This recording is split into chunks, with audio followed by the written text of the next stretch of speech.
The suit felt wrong. Marcus Brennan Hayes tugged at the collar of his button-down shirt, the fabric stiff against his neck. Like it remembered he spent most days in work boots and canvas pants, stained with electrical tape residue. His hands calloused from 20 years of gripping wire strippers and voltage testers fumbled with the tie Ivy had laid out on his bed.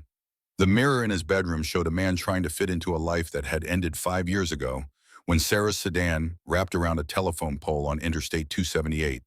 48 years old, and he still couldn't tie a Windsor knot without hearing Sarah's voice walking him through it. Left over right around the back through the loop. Her fingers had been gentle patient even when he'd bungled it 3 times before their wedding. Now his reflection stared back with graying temples and lines around his eyes that hadn't been there when she was alive. The blue eyes that Ivy had inherited looked tired. Everything looked tired. The bedroom door creaked open. Ivy stood in the doorway wearing the navy velvet dress they'd bought last week at Macy's. At 10 years old, she was already showing signs of the woman she'd become. Sarah's dark curls, his stubborn chin, and something entirely her own, in the way she observed the world, like she was collecting data for some future equation only she could solve. Her voice cut through the silence. "You look uncomfortable." Marcus dropped the tie and turned to face her. "I am. Your mother picked this restaurant. I would have chosen Joe's Diner. But Mom loved it here, and I love keeping her traditions." The words landed in his chest with the weight of every promise he'd made at Sarah's graveside. 5 years of New Year's Eve dinners at Le Jardin Enchanté. 5 years of sitting at table 14 by the window pretending the empty chair didn't hollow him out from the inside. 5 years of watching Ivy try to be brave while missing the mother who used to braid her hair and explain the constellations. Marcus crossed the room and knelt in front of his daughter, eye level with the girl who'd saved his life by needing him. His voice came out rougher than intended. "Me too, princess."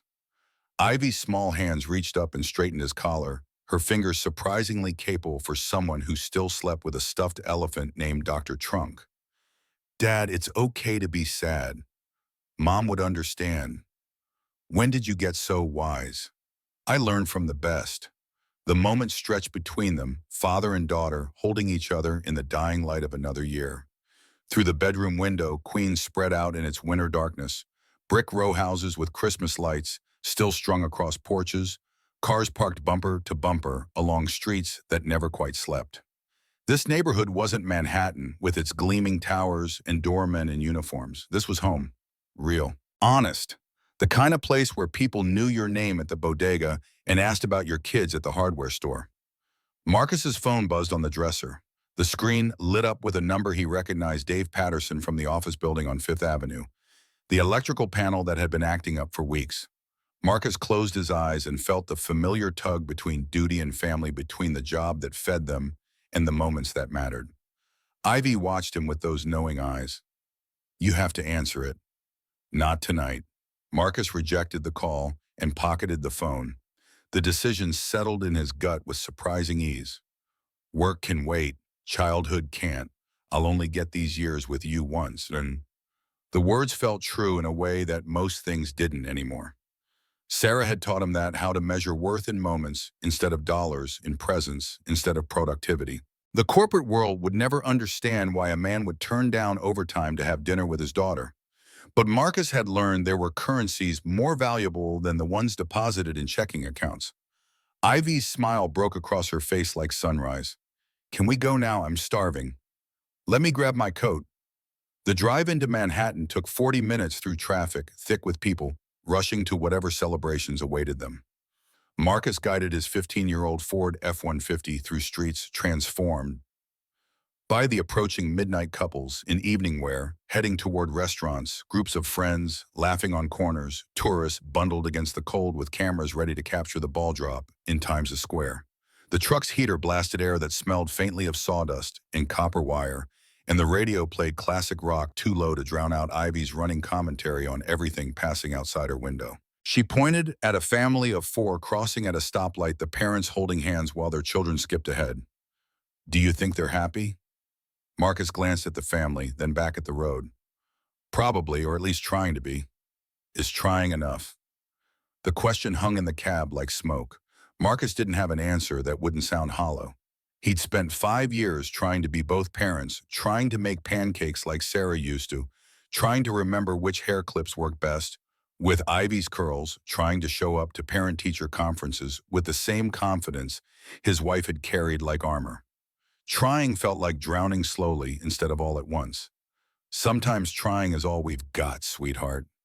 Le Jardin Enchanté occupied the ground floor of a converted brownstone on the Upper East Side, its windows glowing with warm light that spilled onto the sidewalk like an invitation. Marcus had driven past this building 100 times doing electrical work in the neighborhood, had rewired the kitchen of a similar brownstone 2 blocks over just last month.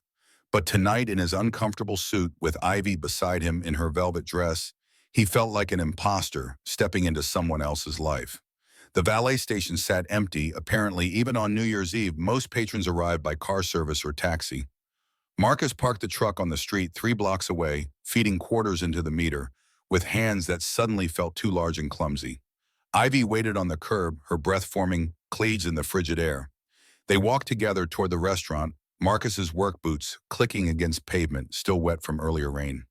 The neighborhood smelled like money, that peculiar scent of expensive perfume and fresh-cut flowers that seemed to emanate from doorways where people lived lives Marcus could only imagine. Ivy slipped her hand into his, and he squeezed back, grateful for the anchor. Inside the restaurant's entrance, warmth enveloped them, along with the gentle murmur of conversation and the clink of crystal glasses. The host stand stood like a checkpoint between the cold street and the intimate glow of the dining room beyond.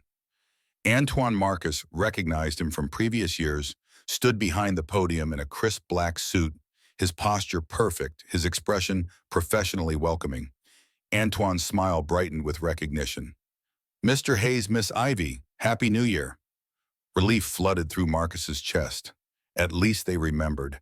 At least this one thing would go smoothly. "Happy New Year, Antoine. We have our usual reservation." But something shifted in Antoine's face, a flicker of confusion followed by the careful blanknesses of someone about to deliver bad news. He typed something into the computer system, frowned, typed again. The silence stretched too long. "Mr. Hayes, I'm terribly sorry. There's been a mistake with your reservation. We don't have your table." The words didn't make sense at first. Marcus heard them, processed them, but his brain rejected the information like a bad circuit. "What I made this reservation 8 weeks ago. Same table, same date every year for 5 years. Antoine's fingers flew across the keyboard, his professional composure cracking slightly. "I understand, sir, but our system shows no reservation under Hayes. We're fully booked tonight." Beside him, Ivy's hand tightened in his. Marcus looked down and saw the disappointment blooming in her eyes. Not anger, just the quiet hurt of a child who'd been learning for 5 years that sometimes the world didn't care about traditions or promises or the sacred space grief carved out. Marcus forced his voice to stay calm even as something cold spread through his chest. "Check again. Table 14, corner window. I confirmed last week." Antoine checked. The computer screen reflected in his glasses, showing whatever data proved Marcus didn't exist in their system tonight. When he looked up, genuine regret softened his features. "Sir, I've checked every variation. There's simply no reservation. I'm so sorry." Ivy's voice came out small. "Dad, Mom's table." The pain in those 3 words nearly broke him. Marcus knelt down, putting himself at eye level with his daughter in the middle of the restaurant entrance, while other patrons flowed around them like water around stones. Her face was trying so hard to be brave, but he could see the cracks forming. "I know, sweetheart. Let me fix this." "But how did you fix a computer error? How did you argue with a system that had no record of your existence?" Marcus straightened and turned back to Antoine, reaching for the wallet in his jacket pocket. "Look, I'll pay double, triple. This table means everything to my daughter." The offer hung in the air between them. Marcus watched Antoine's expression shift from apologetic to pained. Money should fix this. Money fixed most things in Manhattan. But not tonight. Antoine's voice dropped lower, more personal. "Sir, I wish I could help. I truly do. But every table is reserved. Perhaps the bar. We could arrange seating there."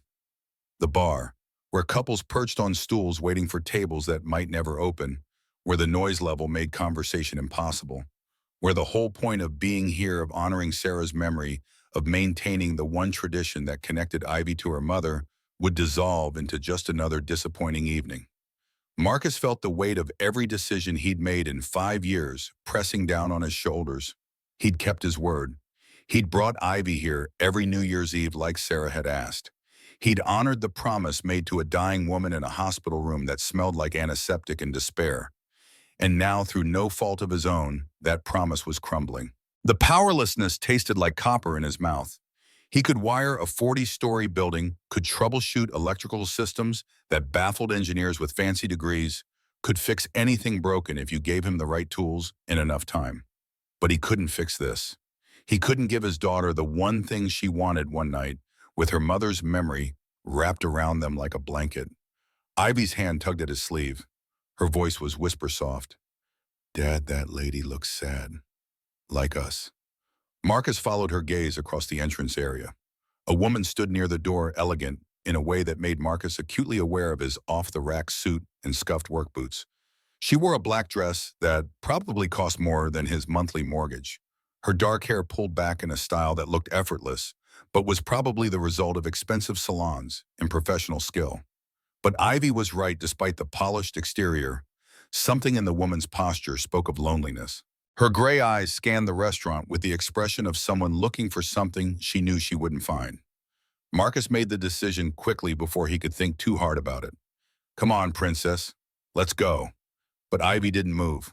She was still watching the woman, and Marcus recognized the look on his daughter's face, the same expression she got when solving a particularly difficult math problem, that focused intensity that meant her mind was working through something important. "Wait." Ivy's grip on his hand tightened. "Dad, wait. What is it, princess?" She turned those solemn eyes up at him, and Marcus saw Sarah reflected there, not just in the physical features, but in the compassion that had defined his wife, the instinct to see pain in others and reach toward it. "That lady, she's alone, like you were after Mom died. Can we invite her to sit with us?" The suggestion caught Marcus completely off guard. He glanced back at the woman, then down at Ivy. "Ivy, we don't have a table." "But Dad, you always say we should help people. She looks like she needs help." The logic was pure Ivy, simple, direct, utterly sincere, and completely impractical. Marcus opened his mouth to explain why you couldn't just invite strange women to share non-existent tables, but something stopped him. Sarah would have done exactly this. Sarah had never met a stranger, only people who hadn't yet become friends. She'd invited their mail carrier in for coffee during snowstorms, had helped elderly neighbors carry groceries, had taught Ivy that kindness didn't require anything except the willingness to see someone else's pain. Marcus looked at the woman again, really looked. Past the expensive dress and the carefully applied makeup, he saw the same thing Ivy had spotted: loneliness so profound it created its own gravity. He thought about what Ivy needed tonight, not the table necessarily, but the lesson. The reminder that Sarah's way of moving through the world with open hands and an open heart still mattered. Decision made. Marcus approached Antoine again, his voice quieter this time. "Excuse me, is there any way to squeeze in one more person? We'd be willing to share a table if one opens up." Antoine's eyebrows rose slightly, but before he could respond, a young waiter rushed over from the dining room, nearly tripping in his haste. His words came out breathless. "Antoine, table 14, just canceled, emergency. The table is available." The universe had a strange sense of timing. Marcus felt the shock ripple through him. Their table, Sarah's table, materializing out of nowhere, at the exact moment he'd tried to show Ivy that kindness mattered more than reservation systems. He turned and found the woman standing close enough to have heard everything. Her gray eyes met his, and he saw surprise there, maybe even hope. The words came out before he could second-guess them. "Ma'am, I know this is unusual, but my daughter and I have a table. Would you like to join us?" The woman's expression shifted through several emotions too quickly to name. Her mouth opened slightly, closed, opened again. She seemed to be running calculations in her head, weighing options against risks, against whatever had brought her to this restaurant alone on New Year's Eve. Her voice, when it came, was softer than Marcus expected from someone dressed like wealth personified. I couldn't impose." But Ivy had already stepped forward with the fearlessness of children who hadn't yet learned that the world could be cruel. Her voice rang clear in the entrance area. "You're not imposing. We invited you. I'm Ivy. This is my dad, Marcus. What's your name? The woman looked down at Ivy, and something shifted in her face, the professional mask cracking to reveal genuine emotion underneath. She knelt down gracefully, bringing herself to Ivy's eye level, with a movement that suggested she wasn't accustomed to interacting with children, but was willing to try. I'm Natalie. Are you sure I don't want to intrude on your family dinner? Ivy's response came with the brutal honesty only children could deliver without malice. We're not a full family anymore. Mom died, but maybe tonight we can pretend we're bigger. The silence that followed felt heavy enough to crush. Marcus saw shock register in Natalie's eyes, saw her looking up at him as if to confirm whether a 10-year-old had actually just said something so heartbreaking with such matter-of-fact delivery. Marcus placed his hand gently on Ivy's shoulder, grounding himself as much as her. His voice came out rougher than he intended. What my daughter means is, you're welcome to join us, if you'd like. Natalie stood slowly, her gaze moving between Marcus and Ivy like she was trying to solve an equation that didn't make sense. When she spoke again, her voice carried something Marcus couldn't quite identify, gratitude maybe, or wonder, or the particular vulnerability of someone who'd forgotten what genuine kindness looked like. I'd like that very much. Thank you. Antoine led them through the dining room, and Marcus felt hyper-aware of everything the eyes that tracked their unusual trio, the whispered conversations that probably speculated about who they were and why they were together, the way Natalie moved with unconscious grace while he felt like a bull in a china shop. The restaurant glowed with candlelight and crystal, every table occupied by people who belonged here in a way Marcus never quite would. But table 14 waited for them in the corner by the window, exactly where it had always been. The view looked out over the street below where people rushed past in their own trajectories toward midnight. Marcus helped Ivy into her seat first, then turned to do the same for Natalie. The gesture was automatic. His mother had raised him to pull out chairs, to hold doors, to treat women with a courtesy that seemed old-fashioned to some, but felt like respect to him. Natalie looked surprised by the gesture, and something in that surprise made Marcus sad. When had the world stopped teaching men basic decency? They settled into their seats with the awkwardness of strangers thrust into intimacy. Silence stretched across the table, broken only by the ambient noise of other diners and the soft clink of silverware against plates. Marcus studied the menu he'd memorized years ago. Natalie did the same, and Ivy looked between them with the patient expression of someone waiting for adults to remember how to have conversations. Finally, Ivy broke the ice with a question that seemed to come from nowhere. Miss Natalie, do you like science? Natalie's head came up from the menu, surprise clear on her face. Whatever she'd expected from this evening, it apparently hadn't included being interrogated about her academic interest by a fifth grader. I studied computer science in college. Does that count? Ivy's face lit up with genuine excitement. Yes, I love science. I want to be an engineer like my grandpa was. Marcus felt pride swell in his chest.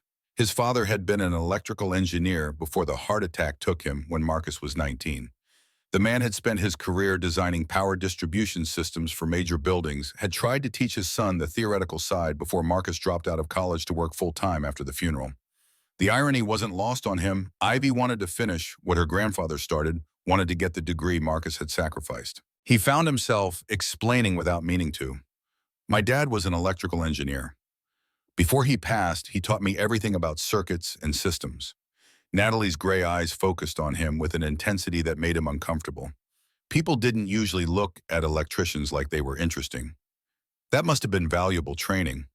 It was, though I took the practical route instead of finishing school. Life had other plans. The words carried more weight than Marcus intended.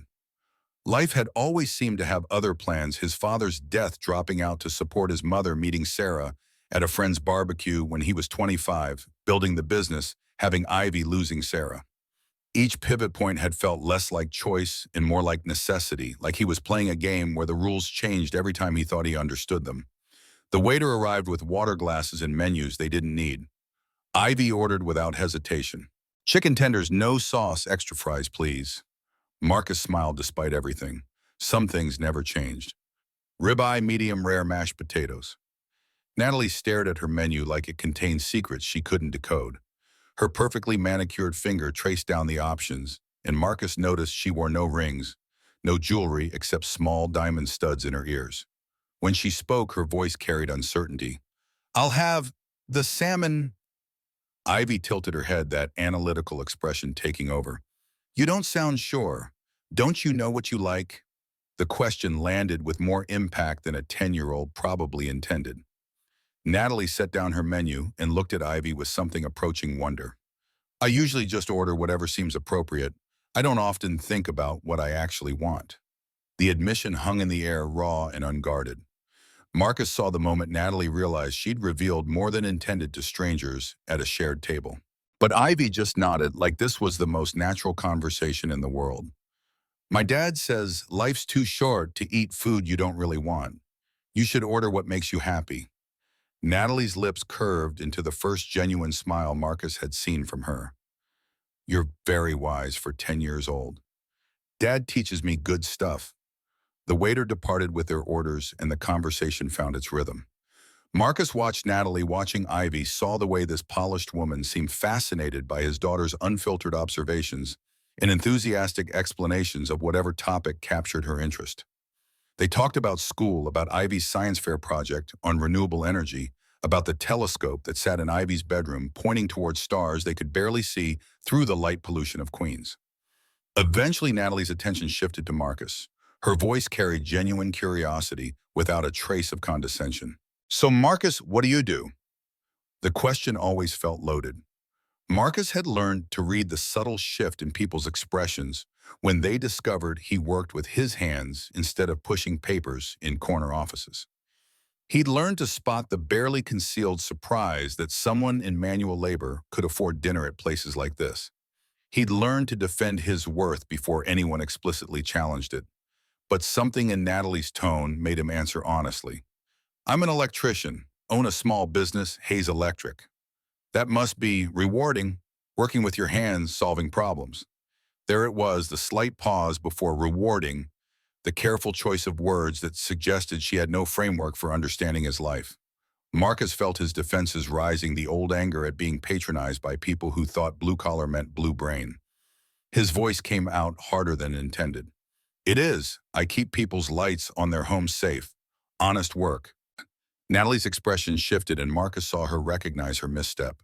She leaned forward slightly, her next words carefully chosen. I didn't mean I actually admire that. I work with computers and numbers all day. I wouldn't know how to fix anything real. The apology in her tone was genuine enough that Marcus felt his anger deflate. He softened his voice to match hers. What do you do? I'm in tech, investment, and development. The answer was vague enough to be meaningless, but Marcus didn't push. People were entitled to their privacy, and maybe Natalie had her own reasons for not wanting to talk about work on New Year's Eve. God knew he spent enough time trying to forget about voltage calculations and permit applications when he wasn't on the clock. Ivy, oblivious to the undercurrents, launched into her next line of questioning with the relentlessness of youth. Miss Natalie, do you have kids? The question hit like a physical blow.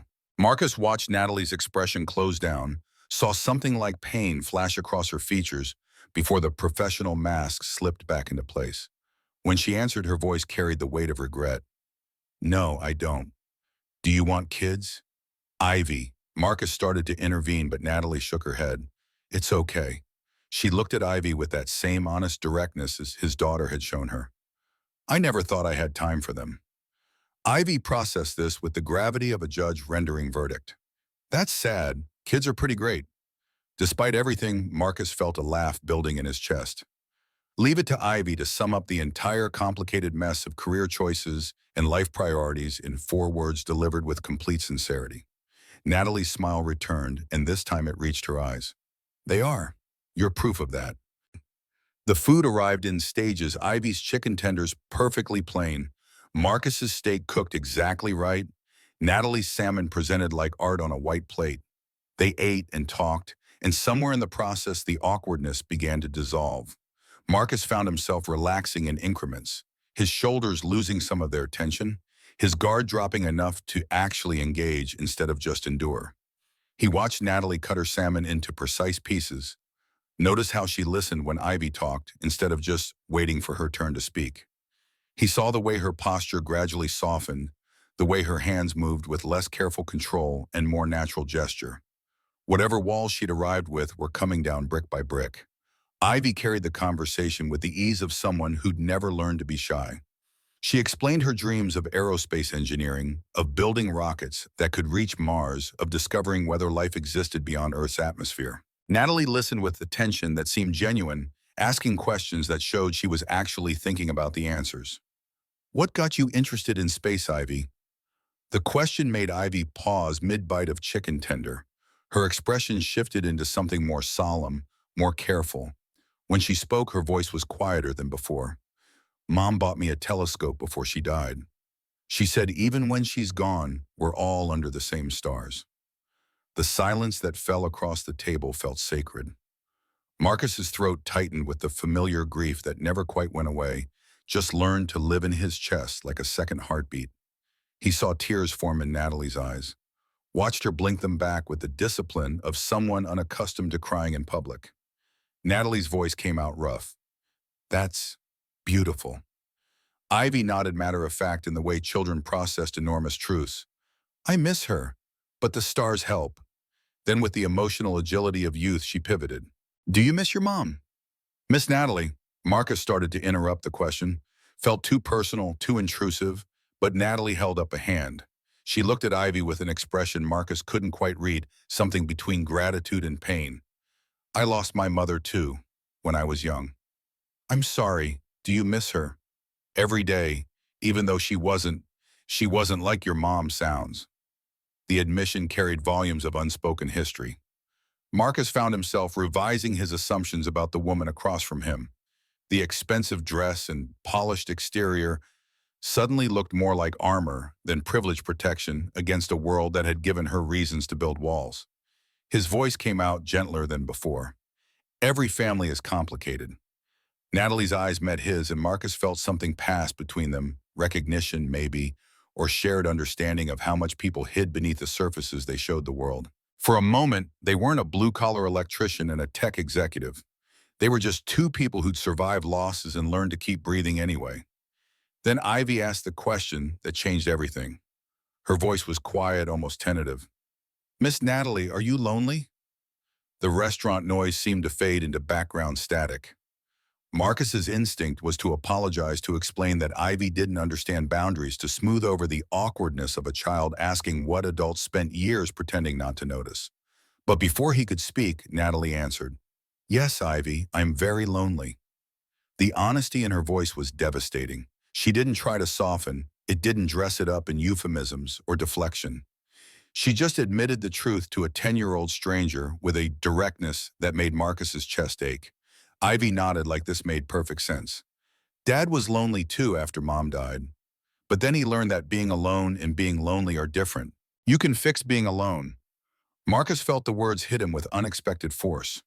When had his daughter become wise enough to articulate what it had taken him years to understand?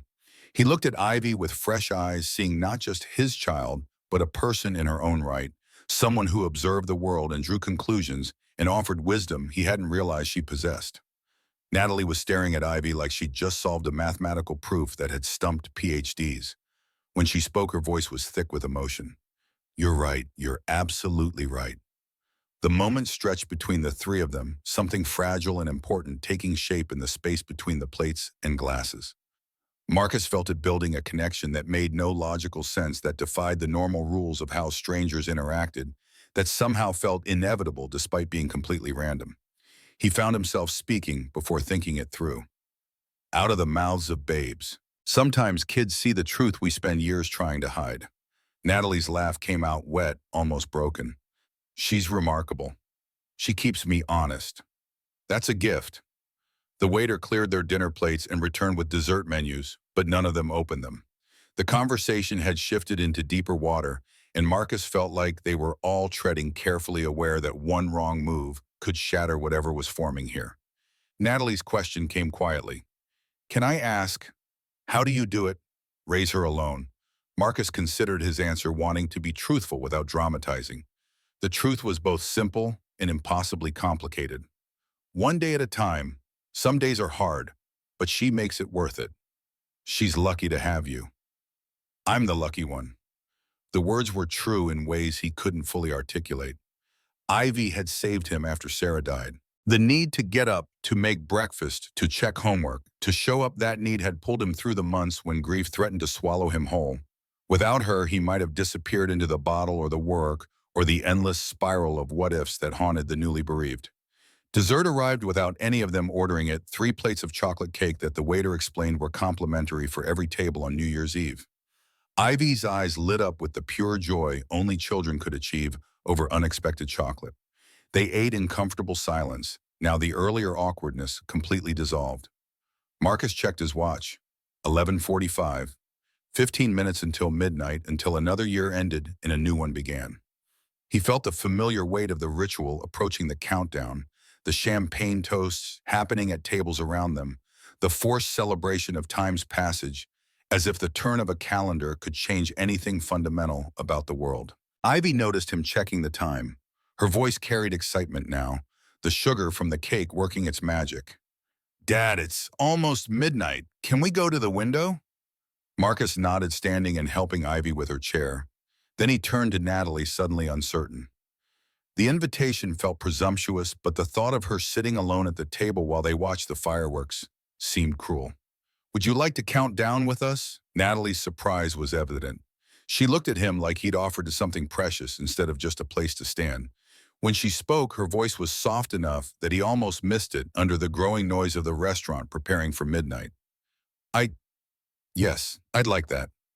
They moved to the window together, joining the small crowd of diners who wanted to watch the fireworks that would light up the Manhattan skyline in 15 minutes. Ivy positioned herself between Marcus and Natalie, her small hand finding his with the unconscious ease of a child who'd never doubted her father's presence. Then, to Marcus's surprise, she reached out and took Natalie's hand too. Natalie looked down at the small fingers wrapped around hers with an expression Marcus couldn't quite name. Wonder, maybe, or fear, or the particular vulnerability of someone who'd forgotten what connection felt like. The minutes ticked down. Around them, couples moved closer together, families gathered their children, strangers smiled at strangers in the communal anticipation of a moment that meant both everything and nothing.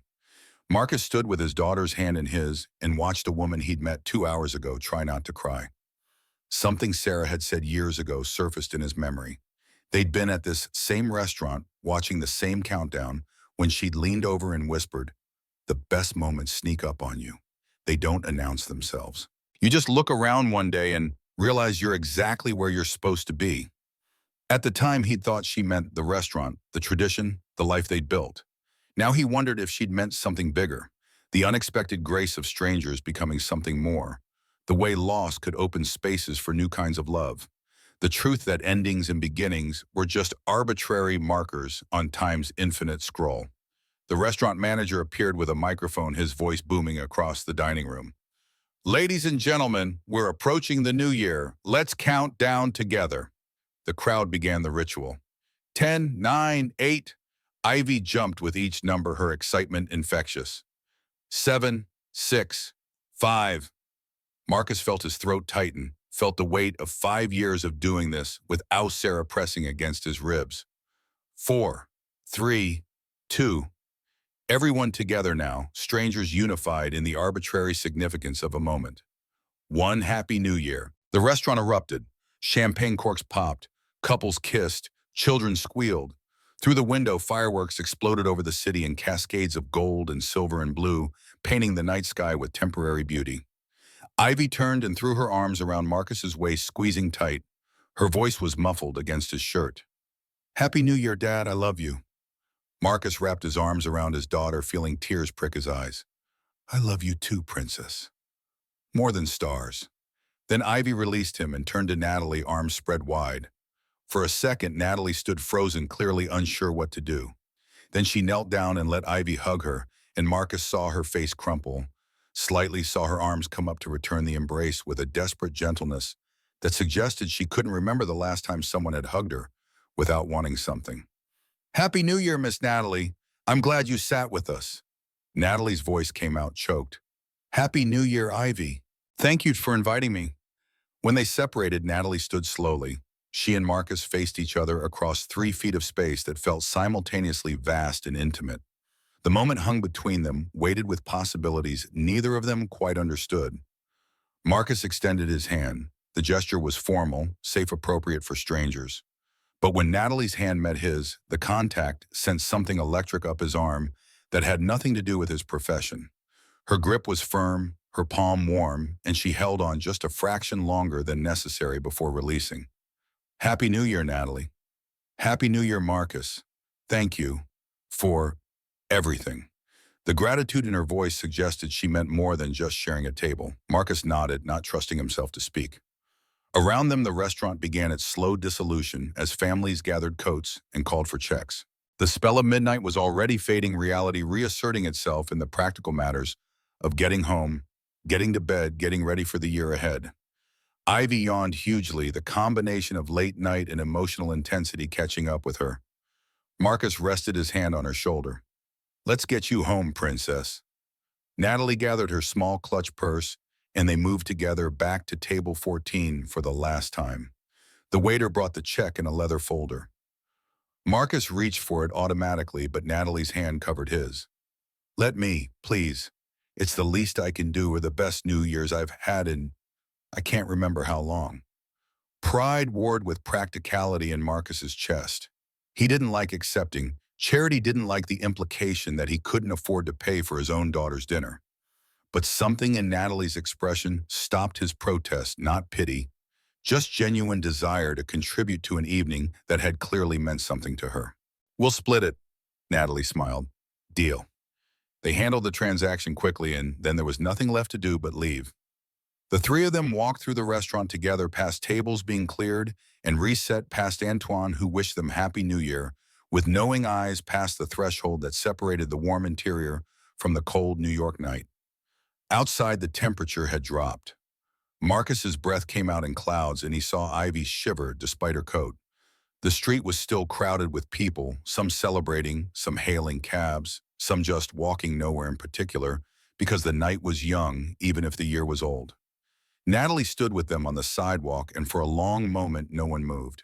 The ending felt unfinished somehow, like there was something more that needed saying, but none of them knew quite what it was. Ivy broke the silence with characteristic directness. Miss Natalie, can we see you again? The question hung in the cold air. Natalie looked at Marcus, and he saw the same uncertainty he felt reflected in her eyes. This had been a moment out of time, an accident of fate, and empty tables in a 10-year-old's compassion. The sensible thing would be to smile, say goodbye, and let the night become a nice memory. But Marcus heard himself speaking before sense could intervene.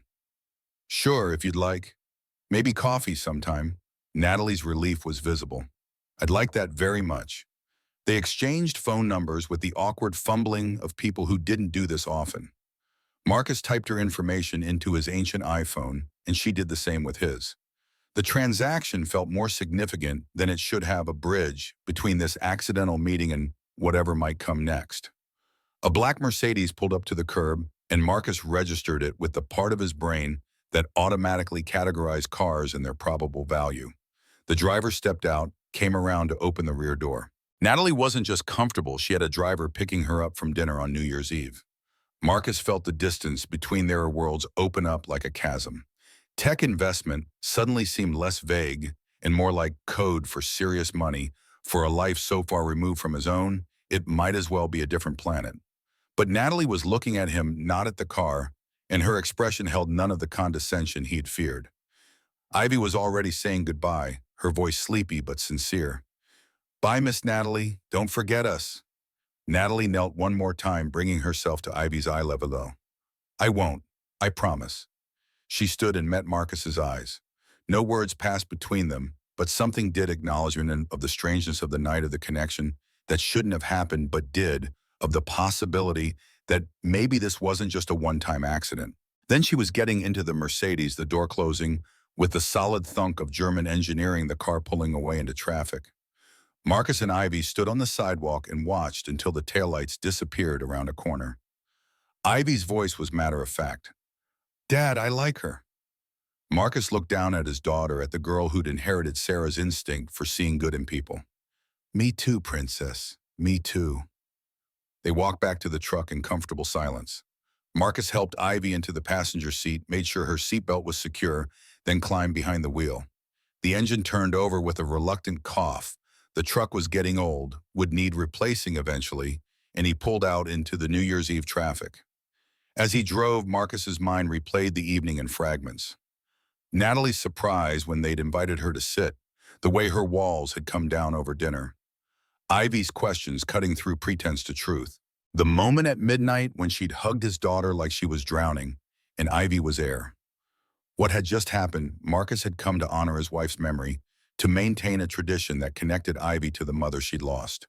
But somewhere between the reservation that didn't exist and the table that appeared anyway, something else had taken root. Not a replacement for Sarah.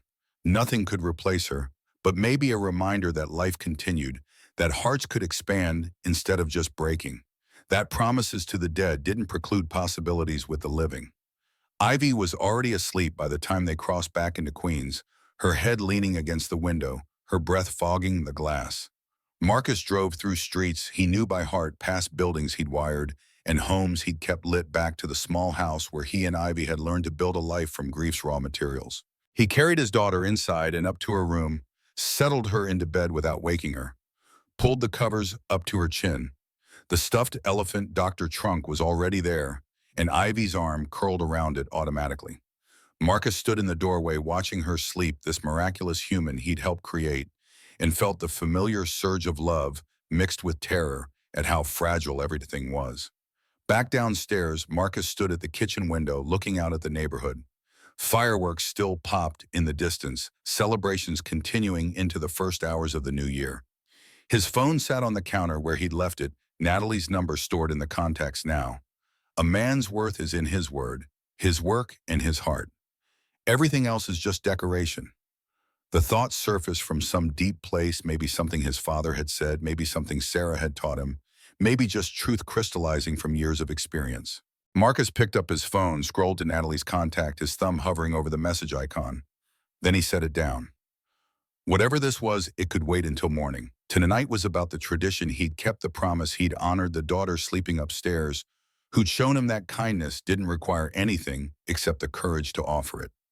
Marcus poured himself a glass of water and stood at the sink watching the last fireworks fade from the sky. The year had turned. Time marched forward with mechanical indifference to human joy or suffering. And somehow, accidentally, in the midst of honoring the past, he'd stumbled into what might be a future. The thought didn't feel like betrayal. It felt like grace. Morning light filtered through the kitchen window of the Queens row house, catching dust motes suspended in air that smelled like coffee and the faint ghost of last night's cologne. Marcus stood at the stove, flipping pancakes, while Ivy sat at the table, working through a word search puzzle from the Sunday paper. The normalcy of it felt surreal after everything that had happened at the restaurant. Ivy broke the silence without looking up from her puzzle. "Dad, are you going to call Miss Natalie?" The spatula nearly slipped from Marcus's hand. He'd been thinking about exactly that since he'd woken up at 6 phones sitting on the nightstand like an accusation.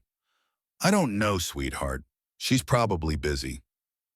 "You said you'd get coffee." "I know, but—" Marcus flipped the pancake with more force than necessary. The batter sizzled against the hot pan. "She's out of my league, Ivy." Ivy finally looked up, her expression carrying the particular skepticism children reserve for adult nonsense. "What does that mean? How did you explain class differences to a 10-year-old who saw the world in equations and observable facts?" Marcus tried anyway. "It means she's different, rich, successful. I'm just the best dad in the world who's honest and kind." Ivy's interruption was swift and absolute. "Dad, Mom always said a man's worth isn't in his wallet." The words hit Marcus square in the chest. Sarah had said that verbatim during their first real fight about money. He'd wanted to buy her an engagement ring he couldn't afford, and she'd taken his hands and spoken those exact words. "Your worth is in your word, your work, and your heart. Everything else is just decoration." Marcus slid the pancakes onto plates and carried them to the table. He sat across from Ivy, studying the girl who seemed to channel her mother's wisdom through sheer genetic memory. "When did you get so smart?" "I learned from the best." Ivy poured syrup with scientific precision, creating a perfect spiral. "So, are you going to call her or just be scared?" Before Marcus could formulate a response that didn't sound like cowardice dressed up as caution, his phone rang. Garrett Sullivan's name flashed on the screen. Marcus grabbed the phone, grateful for the interruption. "Happy New Year, brother. How was the restaurant?" Marcus glanced at Ivy, who was pretending to focus on her pancakes while clearly eavesdropping. Complicated. Complicated how Gary's voice carried the easy familiarity of 25 years of friendship. They'd met on Marcus's first job site, both of them apprentices, trying to figure out which end of a wire stripper did what. Gary had gone into plumbing, Marcus into electrical, but they'd stayed close through marriages and losses and the gradual accumulation of scar tissue that came with manual labor. Marcus gave him the abbreviated version, the missing reservation. Ivy's invitation, the dinner with a woman named Natalie who wore designer dresses and had drivers waiting outside restaurants. Gary's laugh boomed through the speaker. "Wait, you invited a strange woman to sit with you and your daughter." Ivy wanted to. "And you got her number." "Yeah, but Kito, but nothing. Call her. When's the last time you went on a date?" The question landed like a punch. Marcus tried to remember. There had been a setup 6 months ago, courtesy of Mrs. Garcia from next door, who thought every widower needed a new wife immediately. The woman had been nice enough, a dental hygienist with 2 teenagers and a laugh that sounded forced. They'd had coffee. Marcus had spent the entire hour thinking about circuit diagrams and wondering if he'd remembered to submit his quarterly tax payment. There hadn't been a second date. Before that, nothing. 5 years of nothing except work and Ivy, and the slow process of learning to exist without Sarah. His voice came out defensive. "This isn't a date. She was just..." "Mark, you're making excuses. Sarah wouldn't want you alone forever. Call her." The words stung because they were true. Sarah had made him promise in those final days when the hospice bed dominated their bedroom and morphine couldn't quite touch the pain. "Promise me you'll try Marcus. Promise me you won't just stop." He'd promised, but trying felt like betrayal, even when logic said it wasn't. Gary was still talking. "Look, I'm not saying marry the woman. I'm saying get coffee, have a conversation. Remember what it's like to talk to an adult who isn't discussing voltage drops or permit applications." Marcus ended the call with non-committal agreement and found Ivy watching him with knowing eyes. She didn't say anything, just pushed her empty plate aside and disappeared upstairs to her room. Marcus sat alone in the kitchen with his cooling coffee and the phone that felt heavier than it should. The text he composed and deleted 7 times before finally sending was painfully simple. "Hi, Natalie, this is Marcus from last night. Are you free for coffee this week?" He hit send before he could talk himself out of it, then immediately regretted every word choice. Too casual, too formal. The 3 dots indicating she was typing appeared almost instantly, and Marcus's stomach dropped. "Hi, Marcus. I'd love to. When works for you?" Relief flooded through him, followed immediately by panic. When did work for him? Every day was a mess of job sites and supply runs and making sure Ivy got to school on time. But something in Natalie's quick response suggested she was as nervous as he was, and that made him braver. "Tuesday afternoon, there's a coffee place in Queens, if you don't mind the drive." "Perfect. Send me the address." Marcus set the phone down and realized his hands were shaking slightly. 48 years old and reduced to teenage nervousness by text messages. Ivy appeared in the doorway, and her smile told him she'd been listening from the stairs. "Told you." Across the East River in a penthouse that occupied the entire 42nd floor of a glass tower overlooking Central Park, Natalie Ashford stood at floor-to-ceiling windows, watching the city wake up beneath her. The apartment was all clean lines and expensive minimalism, white walls, chrome fixtures, furniture that looked like sculpture and felt like sitting on geometry. Beautiful, empty, exactly the life she'd built. Her phone sat on the marble kitchen counter, Marcus's text message glowing on the screen. She'd read it 17 times since waking up, analyzing each word for subtext that probably didn't exist. Years of negotiating multi-million-dollar deals had taught her to parse language for hidden meanings, but this was different. This was personal in a way business never was. Jessica Chen, no Jessica Taylor. Natalie caught herself. The assistant's name was Jessica Taylor. Jessica had been with her for 6 years, knew her coffee order and her schedule, and probably more about her actual life than anyone else on the planet. She arrived at 8 with a tray of lattes and the carefully neutral expression she wore when Natalie was doing something Jessica considered unwise. "You're smiling at your phone, that's new." Natalie set the phone down too quickly, like a teenager caught with contraband. "It's nothing." Jessica raised one perfectly shaped eyebrow. The woman had a master's degree in organizational psychology and could read Natalie's moods better than any algorithm. "Natalie, I've worked for you for 6 years. You never smile at your phone unless it's good stock news." "Who is it?" The question hung in the air while Natalie debated how much to reveal. Jessica wasn't just an employee, she was the closest thing Natalie had to a friend, which said everything about how lonely her life had become. "A friend, I think." "You don't have friends." Jessica's voice was matter-of-fact, not cruel, just stating observable reality. "You have associates, colleagues, board members who tolerate you because you make them money." The accuracy of this assessment was depressing. Natalie picked up her latte and moved to the windows, watching early morning joggers circle the reservoir in Central Park. "His name is Marcus. I met him last night." Jessica followed her to the windows, curiosity evident. "Is this a business contact?" "No, just a person. With his daughter, they invited me to dinner." Silence. Then Jessica's voice carried a note of genuine surprise. "You had dinner with a stranger and his kid?" Natalie nodded, not trusting her voice. The evening still felt dreamlike. In retrospect, the impossible kindness of being invited to share a table, Ivy's unfiltered questions, the way Marcus had looked at his daughter, like she contained all the worthwhile things in the universe. It was so far outside Natalie's normal experience that she half expected to wake up and discover it had been a particularly vivid hallucination. "It was New Year's Eve. I was alone. They were kind." Jessica's professional facade cracked slightly.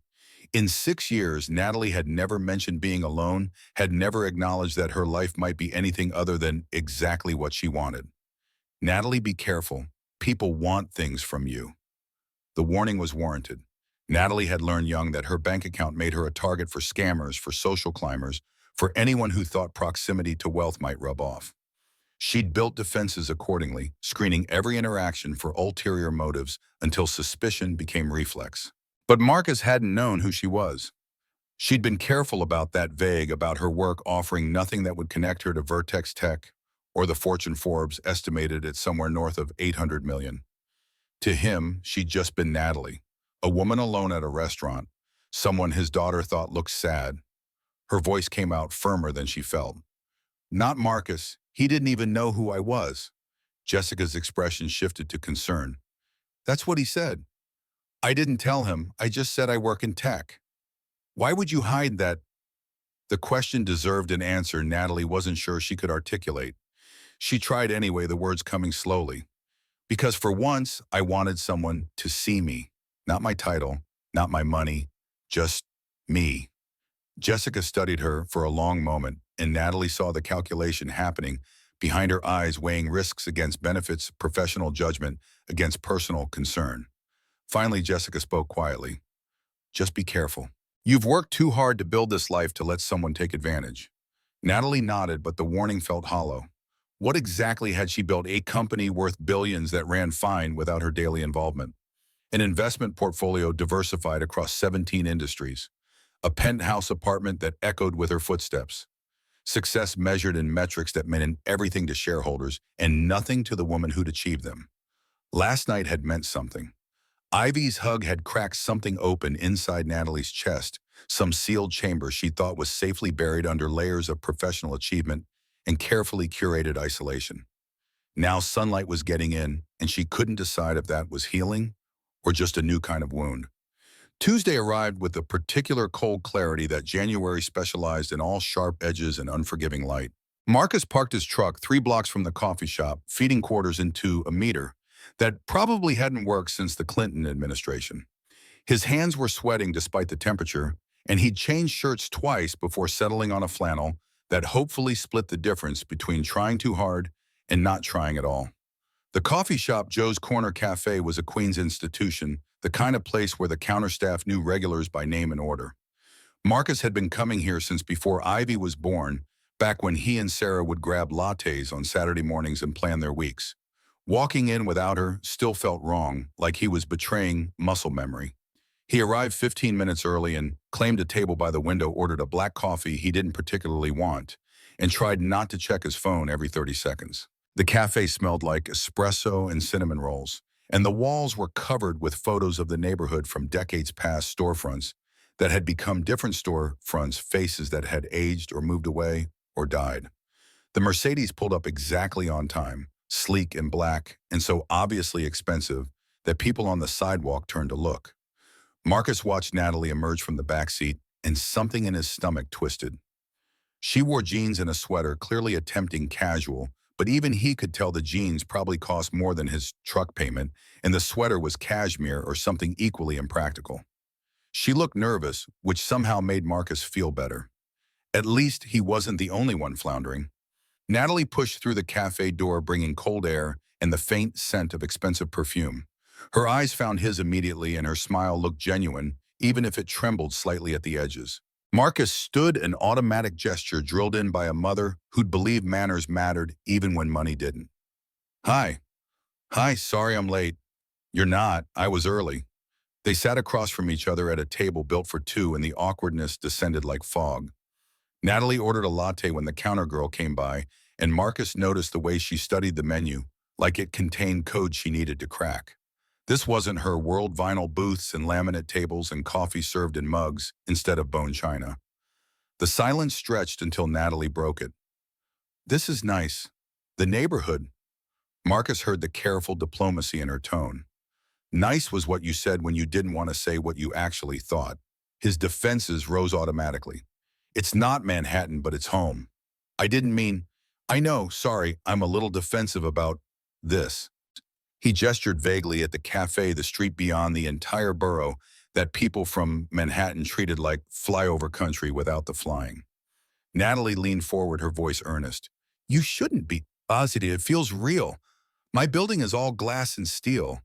This feels like people actually live here. The observation was too accurate to dismiss. Marcus felt his shoulders relax fractionally. They talked about safer subjects: Ivy's school, the winter weather, the challenge of finding parking in the city. Surface conversation that revealed nothing while they both figured out what they were doing here. Marcus's phone vibrated. He glanced at the screen and felt his stomach drop.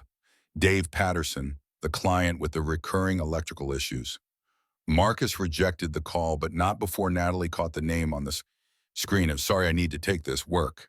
He stepped outside into the January cold, the phone already ringing again. Dave's voice boomed through the speaker before Marcus could say hello. Marcus, Happy New Year. Listen, we've got a situation. That panel on the 14th floor is acting up again. Can you come by tomorrow? Yeah, no problem. I'll be there by 8. You're a lifesaver. Oh, and congrats on the Vertex bid. Heard you got it. Marcus's brain stuttered to a halt. What? The Vertex Tech contract? $250,000 job, right? That's huge for a small outfit. You must be thrilled. Yeah, thanks. Marcus ended the call in a daze, staring at his phone like it might offer explanations. The Vertex bid had been a long shot, a massive project to rewire the headquarters of some tech investment firm. He'd submitted the proposal 3 weeks ago and assumed it had disappeared into whatever void swallowed most of his corporate bids. When he returned to the table, Natalie was checking her own phone. She looked up as he sat, and something in her expression made Marcus's chest tighten. Her voice was careful, too careful. Marcus, can I ask, how's your business doing?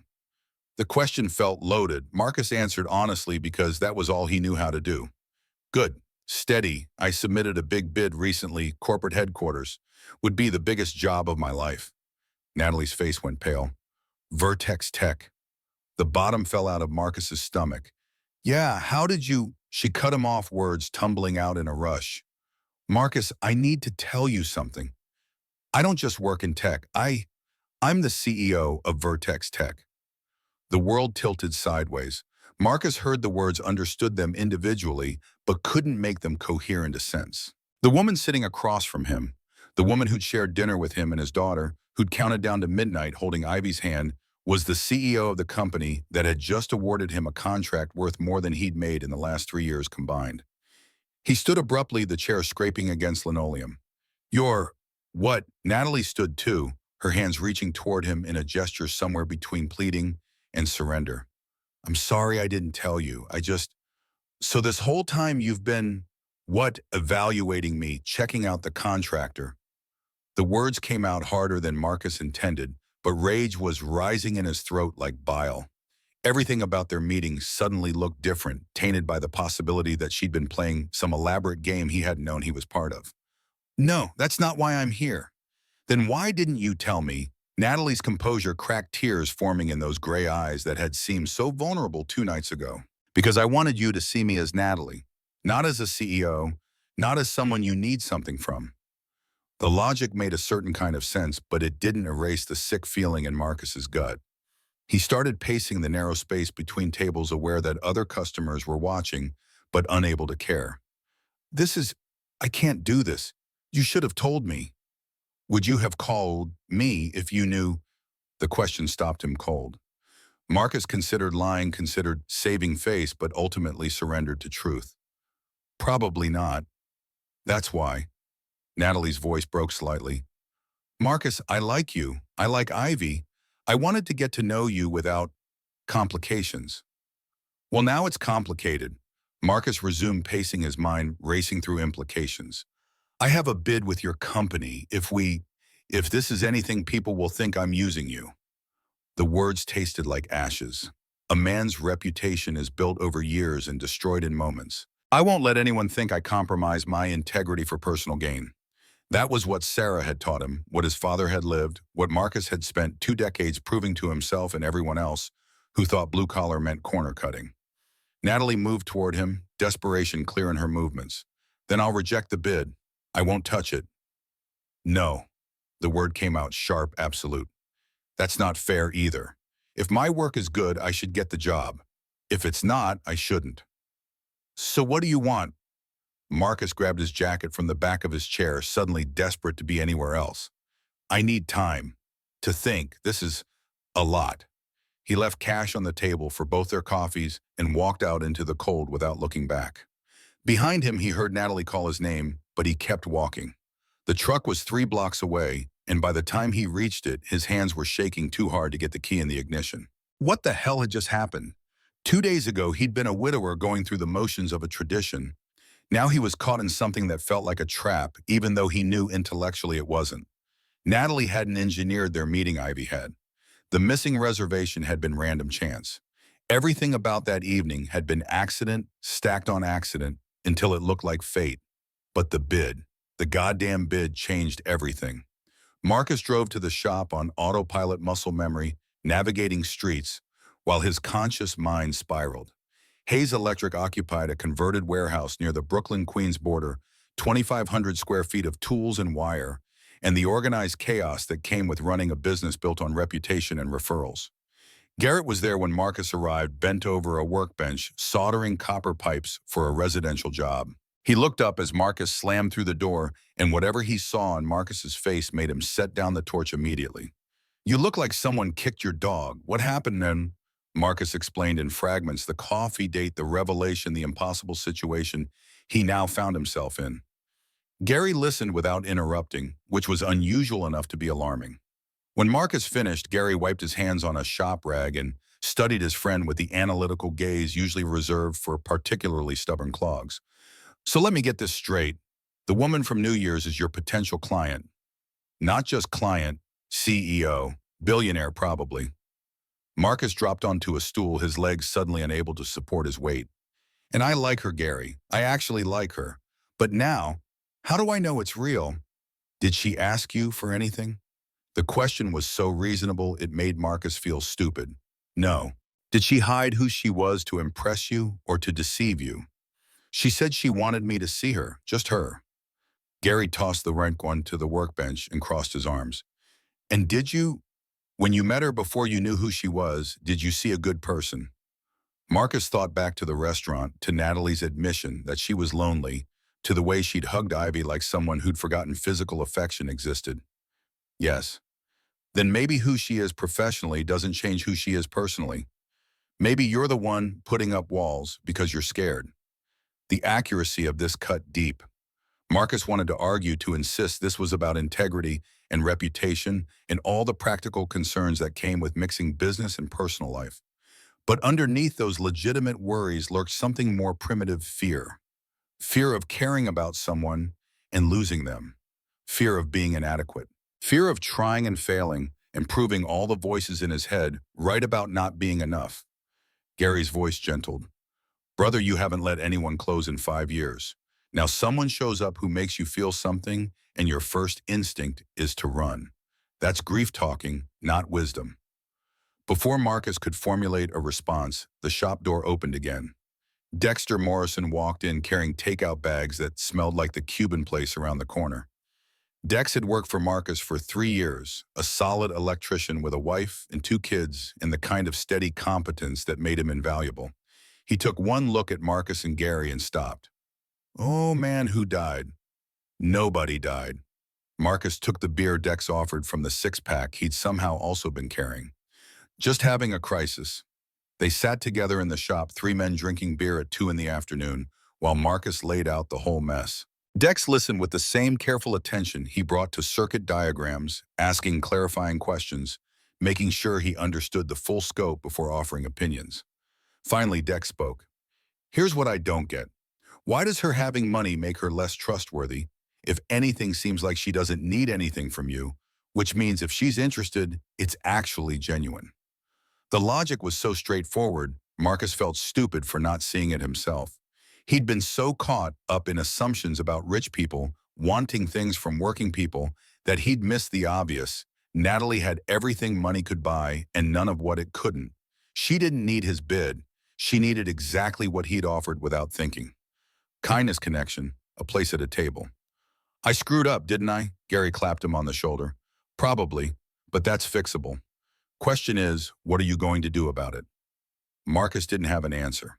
The beer sat untouched in his hand while his friends talked around him, their voices fading into background noise. He thought about Ivy's wisdom: you can fix being alone.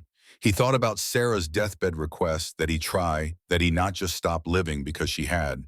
He thought about Natalie's face when she'd admitted to being lonely, the raw honesty that had to cost someone who'd built empires on appearing invulnerable. Somewhere in the spiraling thoughts, a memory surfaced. Marcus was 17, working his first real job site with his father. They'd been running conduit through a hospital renovation, and Marcus had screwed up the measurements, cut the pipe wrong, wasted expensive materials. He'd expected his father to explode, to berate him for the careless error. Instead, his father had set down his tools and looked at Marcus with something like compassion. Son, you're going to make mistakes. We all do. The measure of a man isn't in avoiding errors, it's in how you fix them when they happen. Marcus pulled out his phone and stared at Natalie's number. Fixing this meant making himself vulnerable, admitting he'd overreacted, risking rejection. It meant being brave in ways that had nothing to do with climbing ladders or working with live wires. He was still staring at the phone when the shop door burst open. Ivy ran in, her backpack bouncing against her shoulders, Mrs. Garcia huffing behind her, trying to keep up. Ivy's face was flushed with cold and what looked like tears. Dad, where were you? I called 3 times. Marcus checked his phone and saw the missed calls. His heart sank. I'm sorry, Princess. I had it on silent. What's wrong? Mrs. Garcia was supposed to pick me up, but she was late and I got scared, and Ivy's words tumbled over each other, and Marcus pulled her into a hug, feeling her small body shake against his chest. Mrs. Garcia appeared in the doorway, breathing hard. The 70-year-old widow who'd been watching Ivy after school for 2 years looked genuinely distressed. I'm so sorry, Marcus. My car wouldn't start, and by the time I got there, she was panicking. Marcus smoothed Ivy's hair and felt the familiar weight of single parenthood pressing down. One misstep, one moment of inattention, and everything could fall apart. He'd been so wrapped up in his own drama that he'd forgotten the most important job he had, being present for his daughter. It's okay, Mrs. Garcia. Thank you for getting her here. Marcus looked down at Ivy, who was calming now, but still clutching his shirt. You okay, Princess?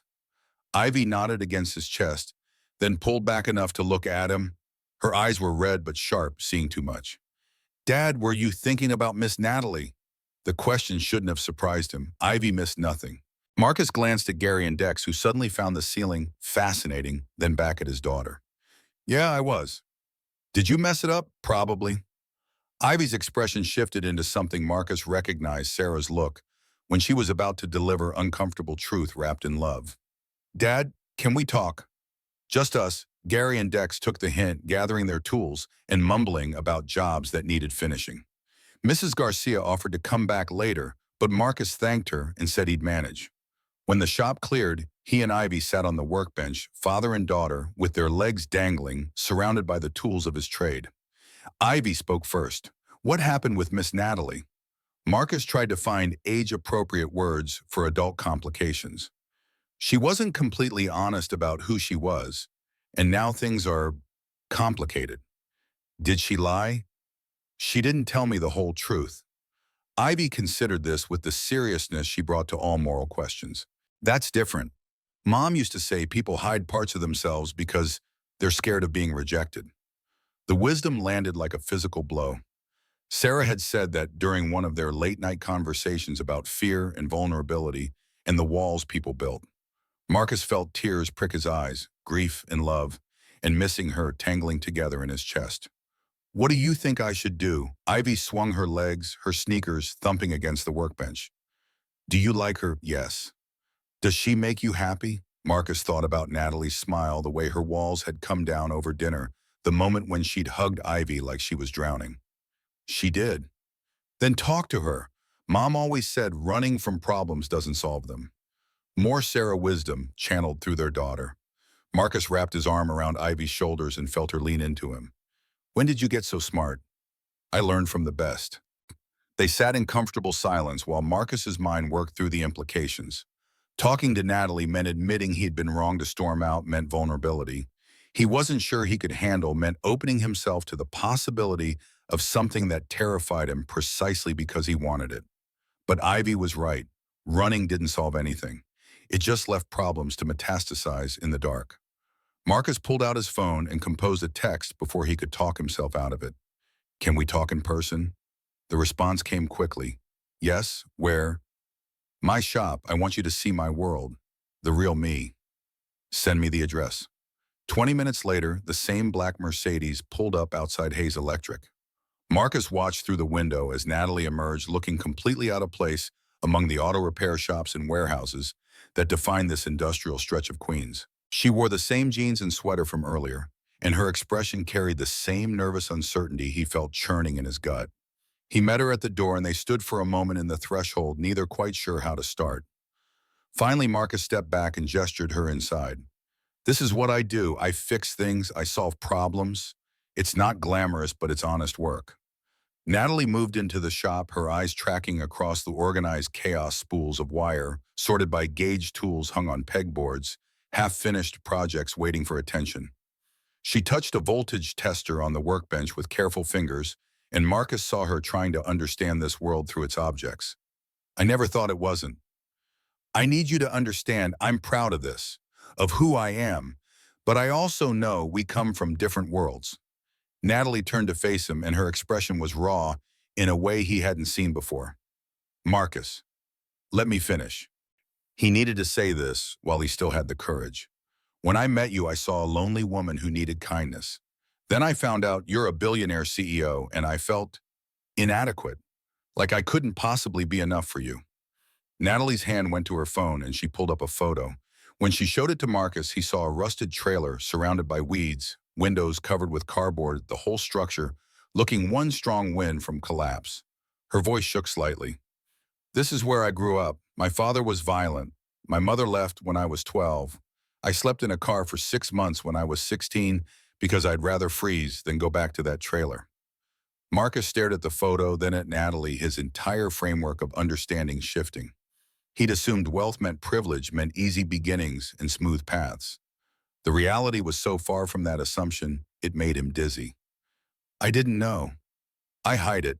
I changed my name Miller to Ashford when I could afford to. I built my company from nothing because I never wanted to be powerless again.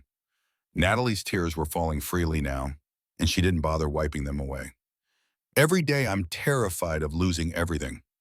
of being that scared girl in the trailer again. Marcus closed the distance between them, his anger evaporating in the face of her pain. Why didn't you tell me this before? Same reason you're scared now, fear of being judged, of not being enough. The honesty cracked something open in Marcus's chest. They weren't from different worlds, they'd just taken different paths from similar hells. She'd built wealth as armor against poverty. He'd built integrity as armor against the powerlessness of losing people he loved. Both of them were just trying to survive in whatever way they could. His voice came out gentler than before. So what do we do? You're my potential client. If we pursue this, people will talk.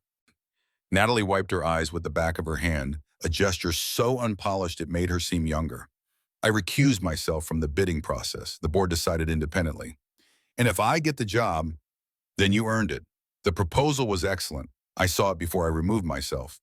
Your pricing is fair, your timeline realistic, your safety protocols better than firms twice your size. She met his eyes directly. It won't be because of us. And us? That's up to you. I want this. I want to try, but I need you to want it too. Marcus studied the woman in front of him. Not a CEO, not a billionaire, just Natalie. Scared and brave and offering him the same vulnerability he was terrified to give. He thought about what Ivy had said about his father's wisdom about Sarah's deathbed request that he keep living. Love doesn't ask us to be perfect. It asks us to be brave. The thought arrived fully formed, and Marcus couldn't tell if it was his own wisdom or something Father Murphy had said once, or just truth crystallizing from the chaos. Either way, it was right. He stepped closer to Natalie, close enough to see flecks of green in her gray eyes, close enough to smell her perfume mixed with the salt of her tears. I'm scared. I haven't felt this way since Sarah, and that scares me. Natalie's voice came out whisper soft. I'm scared too. I've never done this, any of this. Maybe we can be scared together. I'd like that. Marcus leaned in slowly, giving her time to pull away if she wanted. She didn't. Their lips met in a kiss that was tentative at first testing, and then deeper as tentative became certain. She tasted like coffee and salt, and her hands came up to grip his flannel shirt like she was afraid he might disappear. When they finally separated, both breathing hard, Marcus rested his forehead against hers. This won't be easy. Our worlds are different. Natalie's fingers traced along his jaw, gentle and wondering. Then we'll build a new one. Together. The moment stretched between them, fragile and precious and terrifying in all the ways that mattered. Marcus was about to suggest they sit down, talk through the logistics and complications and 1,000 practical concerns that came with this when his phone rang. The school's number flashed on the screen. Marcus's stomach dropped. They never called unless something was wrong. He answered with hands that had started shaking. Hello. The principal's voice was calm but urgent. Mr. Hayes, there's been an accident. Ivy fell on the playground. She's hurt. You need to come now. Marcus was already moving toward the door. I'm on my way. He turned back to Natalie and the words came out before he could think them through. I have to. I'm coming with you. They ran together to his truck and Marcus didn't question. It didn't stop to wonder if this was appropriate or too fast or any of the 1,000 concerns that should have mattered. His daughter was hurt and Natalie was here, and that was enough. The truck roared to life and Marcus pulled into traffic with the kind of recklessness he'd normally never risk. Beside him, Natalie gripped the door handle and stayed silent, giving him space to panic without making it worse. Her presence was steady grounding, and Marcus found himself grateful for it in ways he couldn't articulate. The school was 12 minutes away. Marcus made it in 8. The elementary school's hallway smelled like floor wax and the particular anxiety that accompanied bad news delivered in institutional settings. Marcus's boots squeaked against linoleum as he half ran toward the principal's office. Natalie keeping pace beside him in a way that it suggested she'd never sprinted through a school corridor before but was willing to learn. Principal Rodriguez met them at the door, her expression practiced calm. Mr. Hayes, Ivy's stable. The paramedics are with her now. Stable. The word meant something terrible had happened, but Ivy was alive, breathing, present in a way that left room for relief and terror to occupy the same space in Marcus's chest. He pushed past the principal into the nurse's office and saw his daughter sitting on the examination table, left arm cradled against her chest at an angle that made Marcus's stomach lurch. Ivy's face was streaked with tears and dirt. Her hair tangled, her expression carrying the particular shock of children who just discovered their bodies could betray them. When she saw Marcus, something in her face crumpled. Dad, Marcus crossed the room and pulled her into his arms as carefully as he could manage, aware of the injured arm, terrified of making the pain worse. I'm here, Princess. I'm so sorry I wasn't there. It hurts. The simple statement broke his heart. Ivy rarely complained, had inherited Sarah's stoic approach to physical discomfort. If she was admitting pain, it was significant.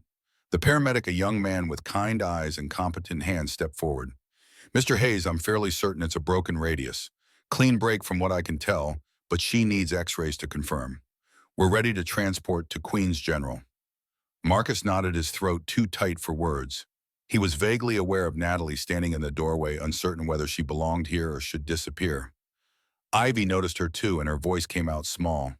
Miss Natalie. Natalie moved forward without hesitation, her earlier uncertainty evaporating in the face of a child's need. Hi, Ivy. I came with your dad. I hope that's okay. Ivy's good hand reached toward Natalie, and she took it without flinching. It's okay. I'm glad you're here.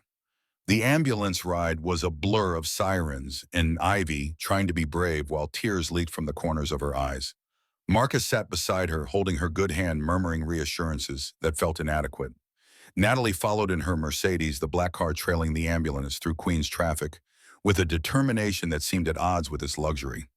The emergency room at Queens General was controlled, chaos nurses moving with purposeful efficiency, doctors conferring in low voices, the steady beep of monitors, tracking lives in various states of crisis. They put Ivy in a curtained bay and gave her something for the pain that made her eyes go glassy and unfocused. Marcus stayed glued to her side while doctors examined the arm, ordered x-rays, spoke in medical terminology that he struggled to translate into practical understanding. The confirmation came back within an hour. Clean break of the radius would require a cast, 6 to 8 weeks of healing physical therapy afterward. It could have been worse. That was the refrain everyone kept offering, and Marcus knew it was true. Kids fell from playground equipment and ended up paralyzed, brain damaged, dead. A broken arm was nothing. But watching his daughter wincing as they set the bone felt like the universe demonstrating once again how fragile everything was, how quickly the people you loved could be taken or damaged beyond repair.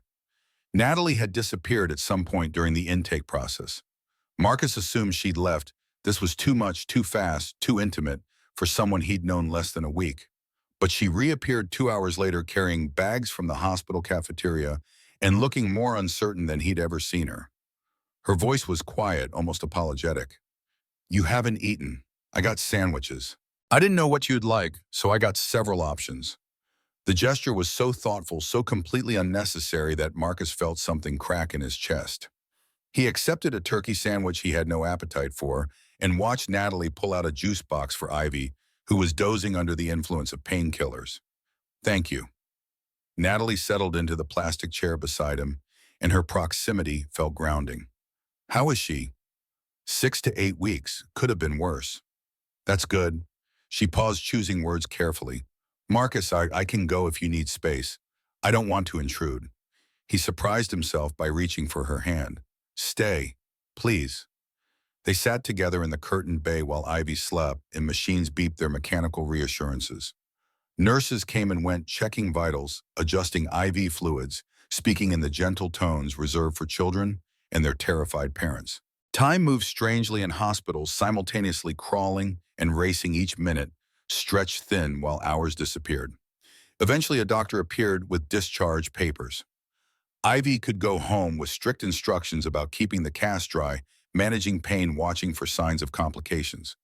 Marcus signed forms with hands that had started shaking from adrenaline crash and realized he had no idea how he was going to manage the next 6 weeks. His work schedule was packed. Mrs. Garcia was 70 and couldn't handle a temporarily disabled 10-year-old, and Ivy would need help with everything from bathing to getting dressed. Natalie's voice cut through his spiraling thoughts. Marcus, I can help. He looked at her confused. What? With Ivy, I can work from anywhere. I could stay with her during the day while you're on jobs. The offer was absurd. CEOs didn't play nursemaid to electricians' daughters. People like Natalie didn't rearrange their lives for people like Marcus. Except she was looking at him with complete sincerity, as if this was the most natural suggestion in the world. Natalie, you can't just, you have a company to run. The company will survive without my constant presence. That's the whole point of building good systems. She leaned forward, her expression intense. Marcus, you need help. I can provide it. Let me. Pride warred with practicality. Marcus had spent 5 years handling everything alone, had built his identity around self-sufficiency and not needing anyone. Accepting help felt like admitting defeat, like proving all the people right who doubted a single father could manage. But Ivy needed care and his options were limited, and Natalie was offering with a generosity that seemed to expect nothing in return. His voice came out rough. You're sure? Completely. They brought Ivy home near midnight, the 10-year-old exhausted and still slightly loopy from medication. Marcus carried her up to her room and tucked her in with her uninjured arm clutching her trunk. She was asleep before he finished pulling the covers up. Downstairs, Natalie lingered in the living room, looking around at the space with careful attention. The house was small, cluttered with the detritus of daily living. Ivy's backpack on the floor, Marcus's work boots by the door, photographs on every available surface, documenting the life Sarah had lived here. It was the opposite of Natalie's penthouse in every conceivable way. Marcus found himself apologizing. It's not much. It's a home. That's more than most places manage. She turned to face him and exhaustion lined her features. I should go. Let you rest. But she didn't move toward the door, and Marcus didn't want her to leave. The house felt less empty with her in it, less haunted by Sarah's absence and the weight of responsibilities he carried alone. Thank you for today.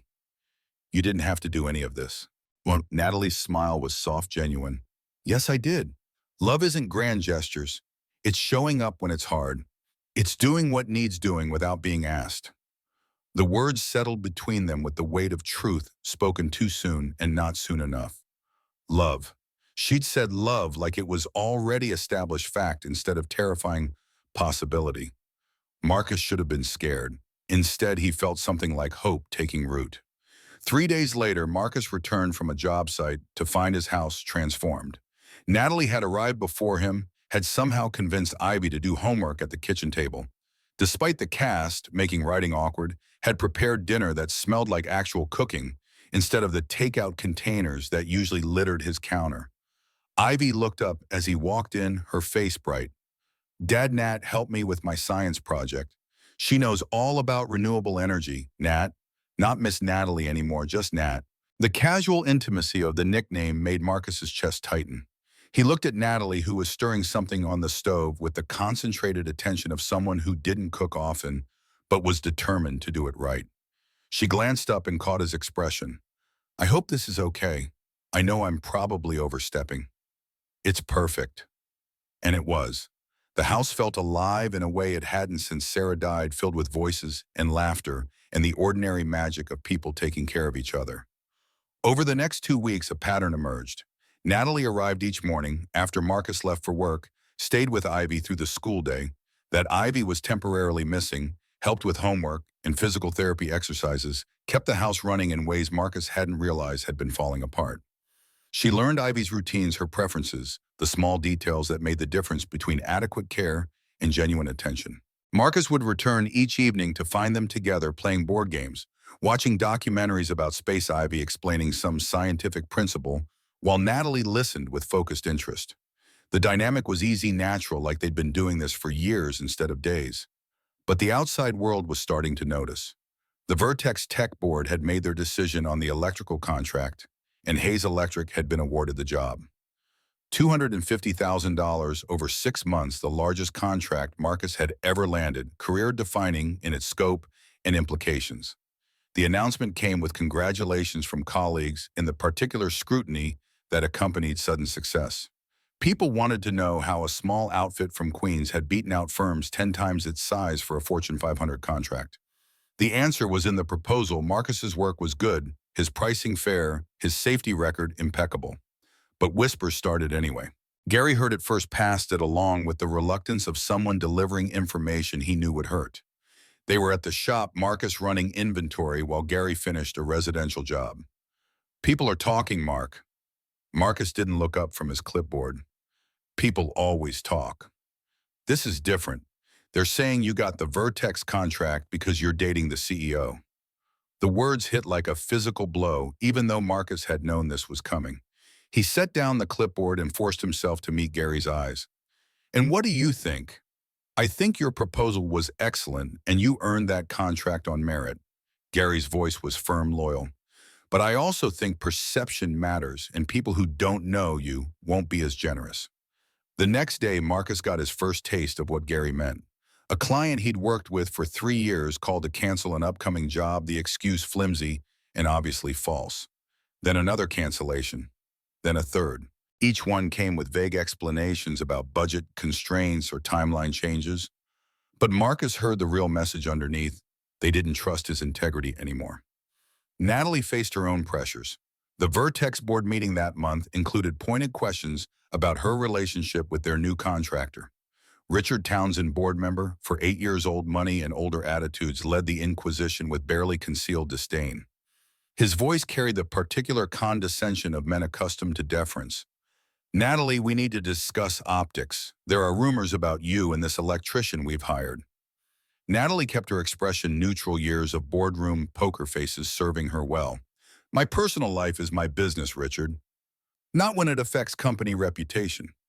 He leaned back in his chair, studying her like a specimen under glass. A CEO dating a tradesman. It looks inappropriate. The word hung in the air, weighted with all the class implications Richard wasn't quite saying outright. Natalie felt rage building in her chest, hot and fierce. She'd spent 25 years clawing her way out of poverty, building a company worth billions, proving herself in rooms full of men who'd started with every advantage she'd lacked.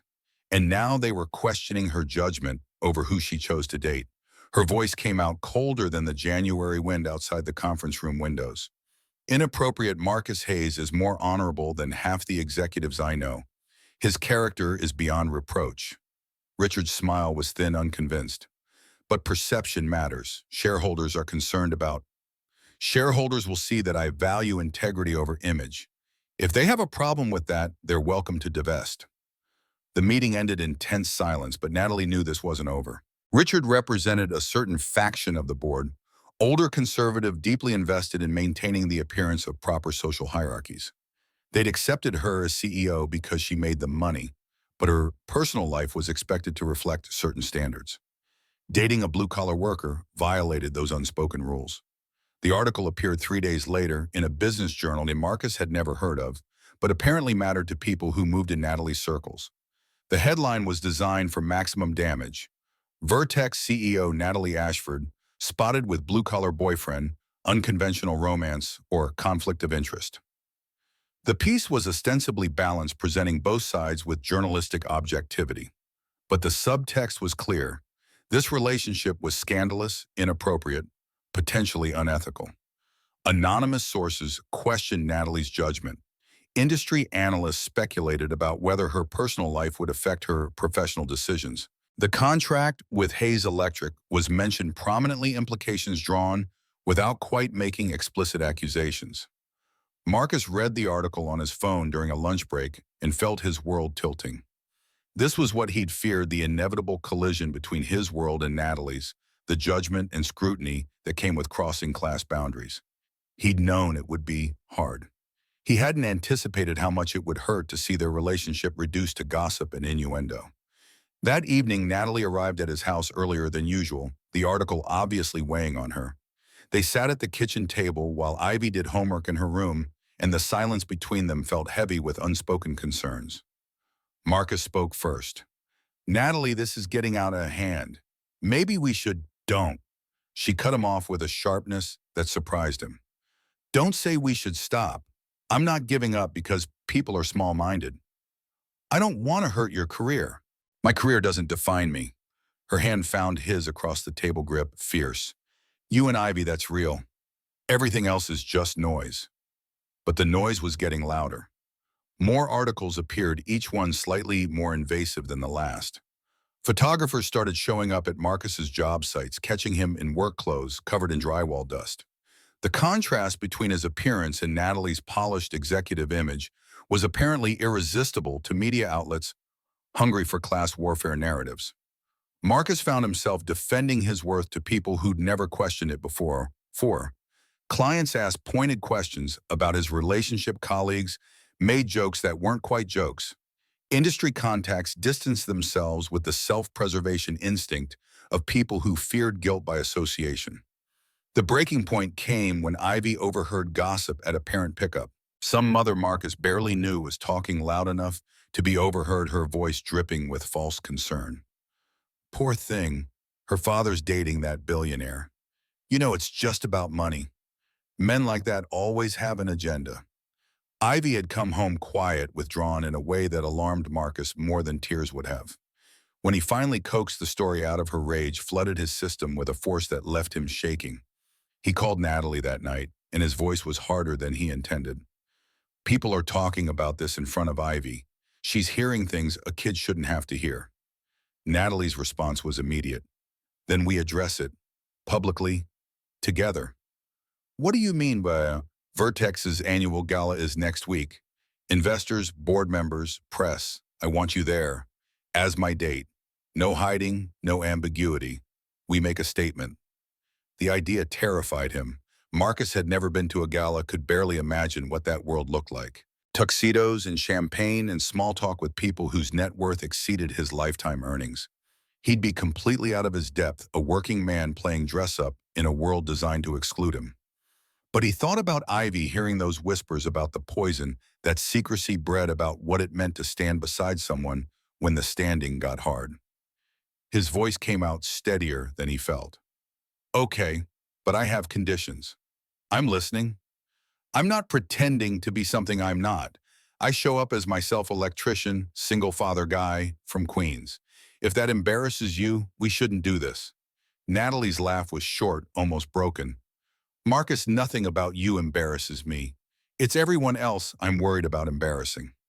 The gala was held at the Plaza Hotel because apparently Natalie's company did nothing by halves. Marcus rented a tuxedo that fit well enough, though he felt like an imposter the moment he put it on. The fabric was expensive, foreign against his skin. He stood in front of his bedroom mirror and saw a stranger staring back, someone playing at belonging in places that would never truly accept him. Ivy appeared in the doorway, her casted arm resting in the sling she decorated with drawings of stars and planets. She studied him with solemn attention. You look scared. Marcus tried for a reassuring smile and failed. I am scared. Why, you're just being you. The simplicity of it cut through his spiraling anxiety. Just being himself. That should be the easiest thing in the world and felt like the hardest. He drove to Manhattan in his truck, refusing Natalie's offer to send a car. If he was doing this, he was doing it on his own terms. The plaza's entrance was mobbed with photographers and guests in evening wear that probably cost more than Marcus's mortgage. He handed his keys to a valet who looked at the aged F-150 with barely concealed disdain. Inside, the ballroom glittered with the particular excess that came with old money and new fortunes colliding. Crystal chandeliers cast prismatic light across tables draped in white linen centerpieces that were probably actual art servers circulating with champagne that Marcus knew instinctively was the expensive kind. Natalie found him near the entrance, and the sight of her made his breath catch. She wore a deep blue gown that moved like water, her hair swept up to reveal the elegant line of her neck. But it was her expression that struck him, nervous, hopeful, vulnerable in a way her boardroom persona never allowed. She crossed to him, and her voice was soft enough that only he could hear. You came.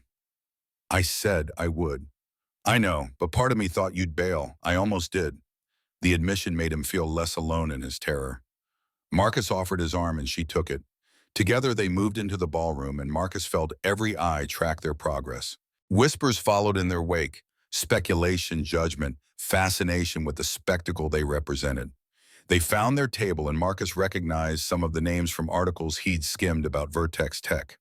Board members and their spouses, all polished and poised, and regarding him with expressions ranging from curiosity to poorly concealed disdain.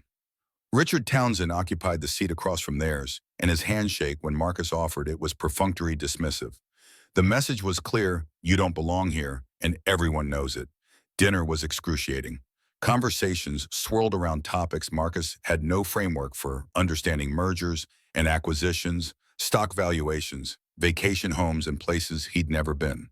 He tried to participate, offered observations when he could, but mostly felt like an anthropologist observing a foreign culture whose rules remained opaque. The woman beside him, someone's wife Marcus, had already forgotten whose attempted polite conversation. "So, Mr. Hayes, what is it you do?" The question was innocent enough, but Marcus heard the subtext. "What could you possibly do that makes you worthy of sitting at this table?" "I'm an electrician. I own Hayes Electric." "How interesting." The pause before interesting said everything. "And how did you and Natalie meet?" Marcus considered lying, softening the story into something that sounded less random. But he'd promised himself authenticity, which meant the truth even when it made him look foolish. "We met at a restaurant on New Year's Eve. She was alone. My daughter and I invited her to share our table." The woman's eyebrows rose fractionally. "How generous of you." "Kindness doesn't cost anything. That's what my daughter taught me." Conversation at the table stuttered to a halt. Marcus realized he'd said something that violated unspoken protocols, had brought personal sentiment into a space designed for calculated social performance. Natalie's hand found his under the table, squeezing gently in either reassurance or warning. After dinner, the program began. Speeches about Vertex's remarkable year, toast to future success, acknowledgments of the people whose money and influence kept the machinery running. Natalie was called to the podium to address the assembled crowd, and Marcus watched her transform into the CEO version of herself, confident, commanding every word precisely calibrated for effect. But then she departed from whatever script she'd planned. Her voice carried across the ballroom with unexpected softness. "Before we continue, I want to introduce someone. This is Marcus Hayes. He's an electrician. He owns a small business. He raises his daughter alone with more grace than I've seen in anyone. And he's the best man I've ever met." The silence was absolute. Marcus felt hundreds of eyes turned toward him, assessing, judging, trying to reconcile the woman on the podium with the man she'd just claimed. His face burned, but he forced himself to remain still, to meet the stares without flinching. Natalie continued, her voice gaining strength. "Some of you have questioned my judgment, my relationship. Let me be clear. Marcus has more integrity in his pinky than most people in this room have in their entire being. He works honest days, keeps his word, raises a remarkable daughter. And if you can't respect that, you can't respect me." Richard Townsend's face had gone an interesting shade of red. Other board members shifted uncomfortably. But there was scattered applause too, people who apparently appreciated the audacity, if not the sentiment. Natalie stepped down from the podium and returned to her seat, and Marcus saw her hands shaking slightly. She'd just committed professional suicide or career-defining bravery, and neither of them knew which yet. Before Marcus could speak, someone else stood. An older man he didn't recognize, distinguished in the way that came with age and accomplishment. His voice was cultured, thoughtful. "Ms. Ashford makes an excellent point. I'm Jonathan Pierce, retired CEO of Horizon Industries. And I'd like to say something." The room waited. Pierce turned to address the crowd directly. "I've been attending these events for 40 years. I've heard countless speeches about innovation and disruption and challenging conventional wisdom. But I've rarely seen anyone actually do it." He gestured toward Natalie and Marcus. "This woman built a billion-dollar company from nothing. She did it without connections, without family money, without any of the advantages most of us take for granted. And now she's choosing to live authentically instead of performing for shareholders. That takes more courage than any words or ambition." Pierce paused, letting the words settle. "As for Mr. Hayes, I don't know you, sir, but I know something about the value of skilled labor. My father was a plumber. He taught me that a man's worth isn't in his bank account or his pedigree. It's in what he builds with his own hands and how he treats people when no one's watching." The applause that followed was more than scattered. It was genuine, building into something that sounded like approval, or at least acceptance. Marcus felt his throat tighten, emotions too close to the surface. Richard Townsend stood abruptly and left the ballroom. Two other board members followed him, making their disapproval clear. But others remained, and some approached their table after the formal program ended to introduce themselves properly, to shake Marcus's hand with what seemed like actual respect. Later, as the gala wound down and guests began trickling toward the exits, Natalie pulled Marcus aside into a quiet corner. Her eyes shone with unshed tears. Thank you for being here, for being exactly who you are. Marcus cupped her face in his calloused hands, these hands that had built and fixed and made things work. Where else would I be? They kissed there in the corner of the plaza ballroom, witnessed by whoever cared to watch, and Marcus stopped caring what anyone thought. This was worth the judgment, worth the scrutiny, worth every uncomfortable moment. Because Natalie was right, this was real, and everything else was just noise. The fallout came swiftly. Richard Townsend and two allies resigned from the Vertex board within a week, citing irreconcilable differences with company direction. Industry analysts speculated about instability and leadership concerns. Stock prices dipped temporarily before recovering, but other things shifted too. Clients who distanced themselves started calling again, often mentioning they'd seen the coverage and respected Marcus for standing his ground. New business inquiries arrived from unexpected sources. Hayes Electric's reputation, rather than being destroyed by the scandal, seemed to have been enhanced by Marcus's refusal to apologize for who he was. Winter turned slowly toward spring. Marcus worked the Vertex contract with meticulous attention, determined to prove the job had been earned on merit. His crew performed flawlessly, meeting every deadline, exceeding every safety standard. The building inspector, who signed off on the first phase, called it the cleanest electrical work he'd seen in a decade. Ivy's arm healed. The cast came off after 6 weeks and physical therapy restored her full range of motion. Natalie had been there for all of it, marking milestones with the attention of someone who'd become part of their family without any formal declaration. One evening in late March, Marcus found Ivy and Natalie huddled over the kitchen table working on a science project about solar energy. They were so focused they didn't notice him in the doorway, and he stood watching them, his daughter explaining something about photovoltaic cells, while Natalie listened with genuine fascination. This was what family looked like now, different from what he'd had with Sarah, but no less real. The thought didn't feel like betrayal anymore. It felt like grace arriving in unexpected forms. Ivy looked up and caught him watching. Her smile was knowing wise beyond her years. "Dad, we're almost done. Then can we show Nat the telescope?" Nat. The nickname had stuck comfortable in a way formal names never were. Marcus nodded and they finished the project while he started dinner. Later, the three of them went into the backyard and Ivy showed Natalie how to use the telescope, pointing out constellations and explaining the physics of light traveling across impossible distances. Marcus stood apart watching them under the stars his wife had promised were connection points. Sarah would have liked Natalie. She would have appreciated the way this woman treated Ivy like a person, listened when she spoke, showed up when showing up was hard. She would have given Marcus her blessing. He knew that with bone-deep certainty. The year turned towards summer, and Marcus found himself thinking about the passage of time differently. Not as something to endure, but as something to move through with purpose. Work stayed steady. Ivy thrived. Natalie became woven into the fabric of their daily existence in ways that felt permanent. When December arrived again, Marcus made a decision. He called Antoine at Le Jardin Enchanté and reserved table 14 for New Year's Eve. 3 seats this time, confirmed and reconfirmed, to avoid last year's chaos. He didn't tell Natalie or Ivy about the reservation. He wanted it to be a surprise, a return to the place where everything had started. New Year's Eve arrived with snow threatening but not yet falling. Marcus picked up Natalie from her penthouse. She'd started spending most nights in Queens, but maintained the Manhattan apartment for work purposes. She wore the same black dress from their first meeting, and Marcus recognized it as deliberate choice. Ivy waited in the truck, bouncing with excitement.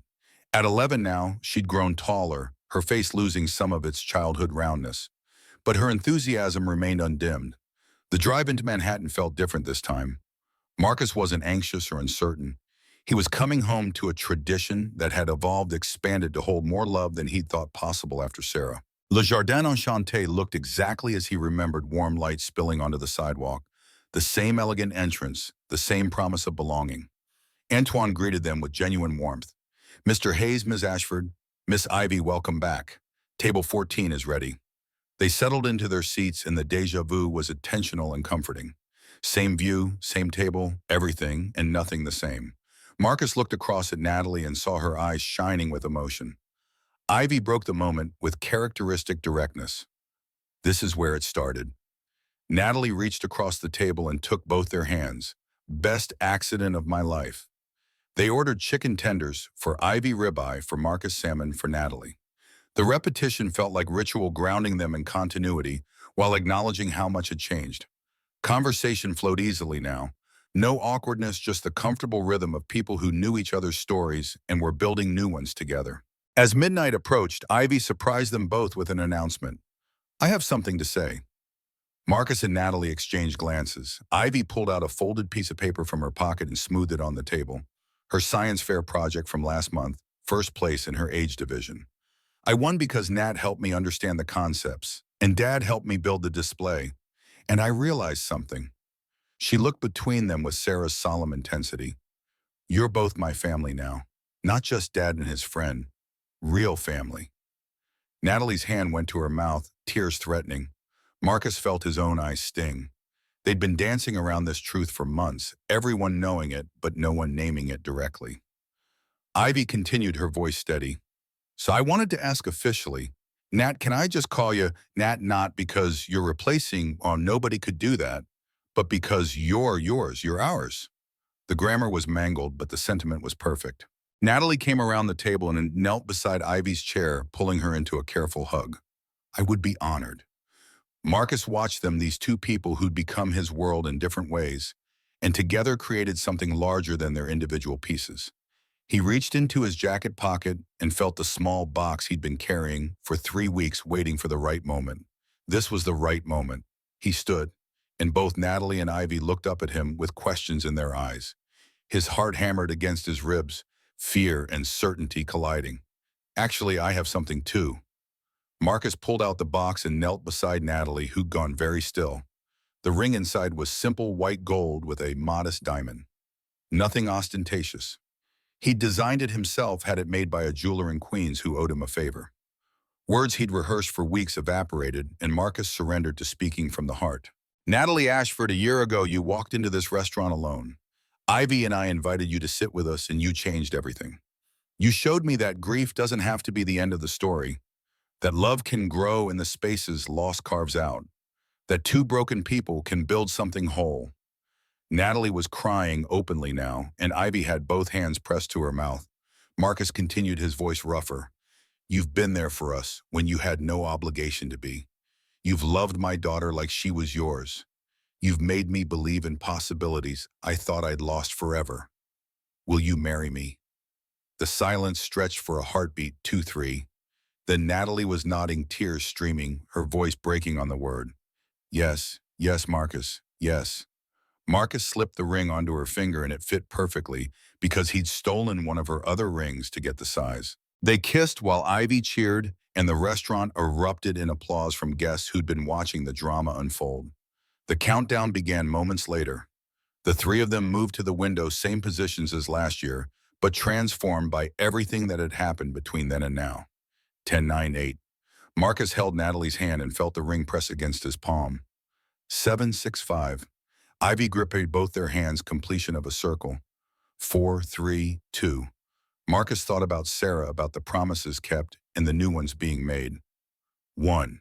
Happy New Year. Fireworks exploded over Manhattan, and Marcus kissed his fiancée while his daughter bounced between them. The future stretched ahead, uncertain in its details but clear in its direction. They would build this together, messy and imperfect and real. 6 months later, Marcus stood in Queens Community Park watching folding chairs filled with the people who mattered. Small wedding by design, no gala, no press, just family and friends gathered on grass that needed mowing. Garrett stood beside him as best man, fidgeting with his tie. "You nervous?" Marcus shook his head. Nervous would imply uncertainty, and he'd never been more certain of anything. Ivy appeared, flower girl duties complete, and launched herself at him. "She's coming." The ceremony was simple. Father Murphy from the local parish presiding, words traditional but infused with personal meaning. When Natalie appeared at the end of the makeshift aisle, Marcus felt his breath catch. She wore a simple white dress, no veil, her hair down. Beautiful not because of fashion, but because she was happy. They spoke vows they'd written themselves. Marcus promised to fix what broke, to keep his word, to love her as fiercely as she deserved. Natalie promised to cherish the life they were building, to honor his world as he honored hers, to never take for granted the extraordinary gift of belonging. Ivy brought the rings, and when Father Murphy asked if anyone objected, Ivy turned to the assembled crowd and announced with complete seriousness, "Anyone who objects is wrong and should leave now." Laughter rippled through the guests. Father Murphy smiled and continued, "Then by the power vested in me, I now pronounce you husband and wife." They kissed and their small crowd cheered. The reception was potluck. Everyone had brought food, creating a feast that was delicious precisely because it was made with care instead of catered for effect. No champagne towers or formal toasts. Just Gary standing up to say that Marcus had found someone worthy of him, and Ivy reading a poem she'd written about families being made, not just born. Marcus danced with Natalie under string lights someone had strung between trees. No ballroom grace, just two people swaying together while their community watched with approval. Later, after guests began trickling away and cleanup started, Marcus found himself on a bench with Natalie on one side and Ivy on the other. The park was quiet, evening settling into true darkness. They sat in comfortable silence, three people who'd found each other through accident and choice. Ivy spoke first. "This was perfect." Natalie leaned her head on Marcus's shoulder. "Because we're together. All of us," Marcus finished. He thought about the long road from that first New Year's Eve, the fear and grief and walls that had needed dismantling, brick by brick. He thought about Sarah's promise that he'd find his way back to living instead of just surviving. He thought about Ivy's wisdom and Natalie's courage and the extraordinary grace of second chances. People would ask later if he regretted not finishing his engineering degree, if he wished he'd made more money or achieved more conventionally defined success. Marcus knew his answer: he'd built what mattered. Not buildings or portfolios or empires. A family. A life measured in moments instead of metrics. The real wealth isn't what you accumulate, it's what you'd miss if it was gone. And sitting on that bench with his wife and daughter under stars that Sarah had promised were connection points, Marcus knew exactly what he'd miss. This, every second of this. The future would bring challenges, they always did. But they'd face them together, three people who'd chosen each other deliberately and daily. That was enough. More than enough. It was everything.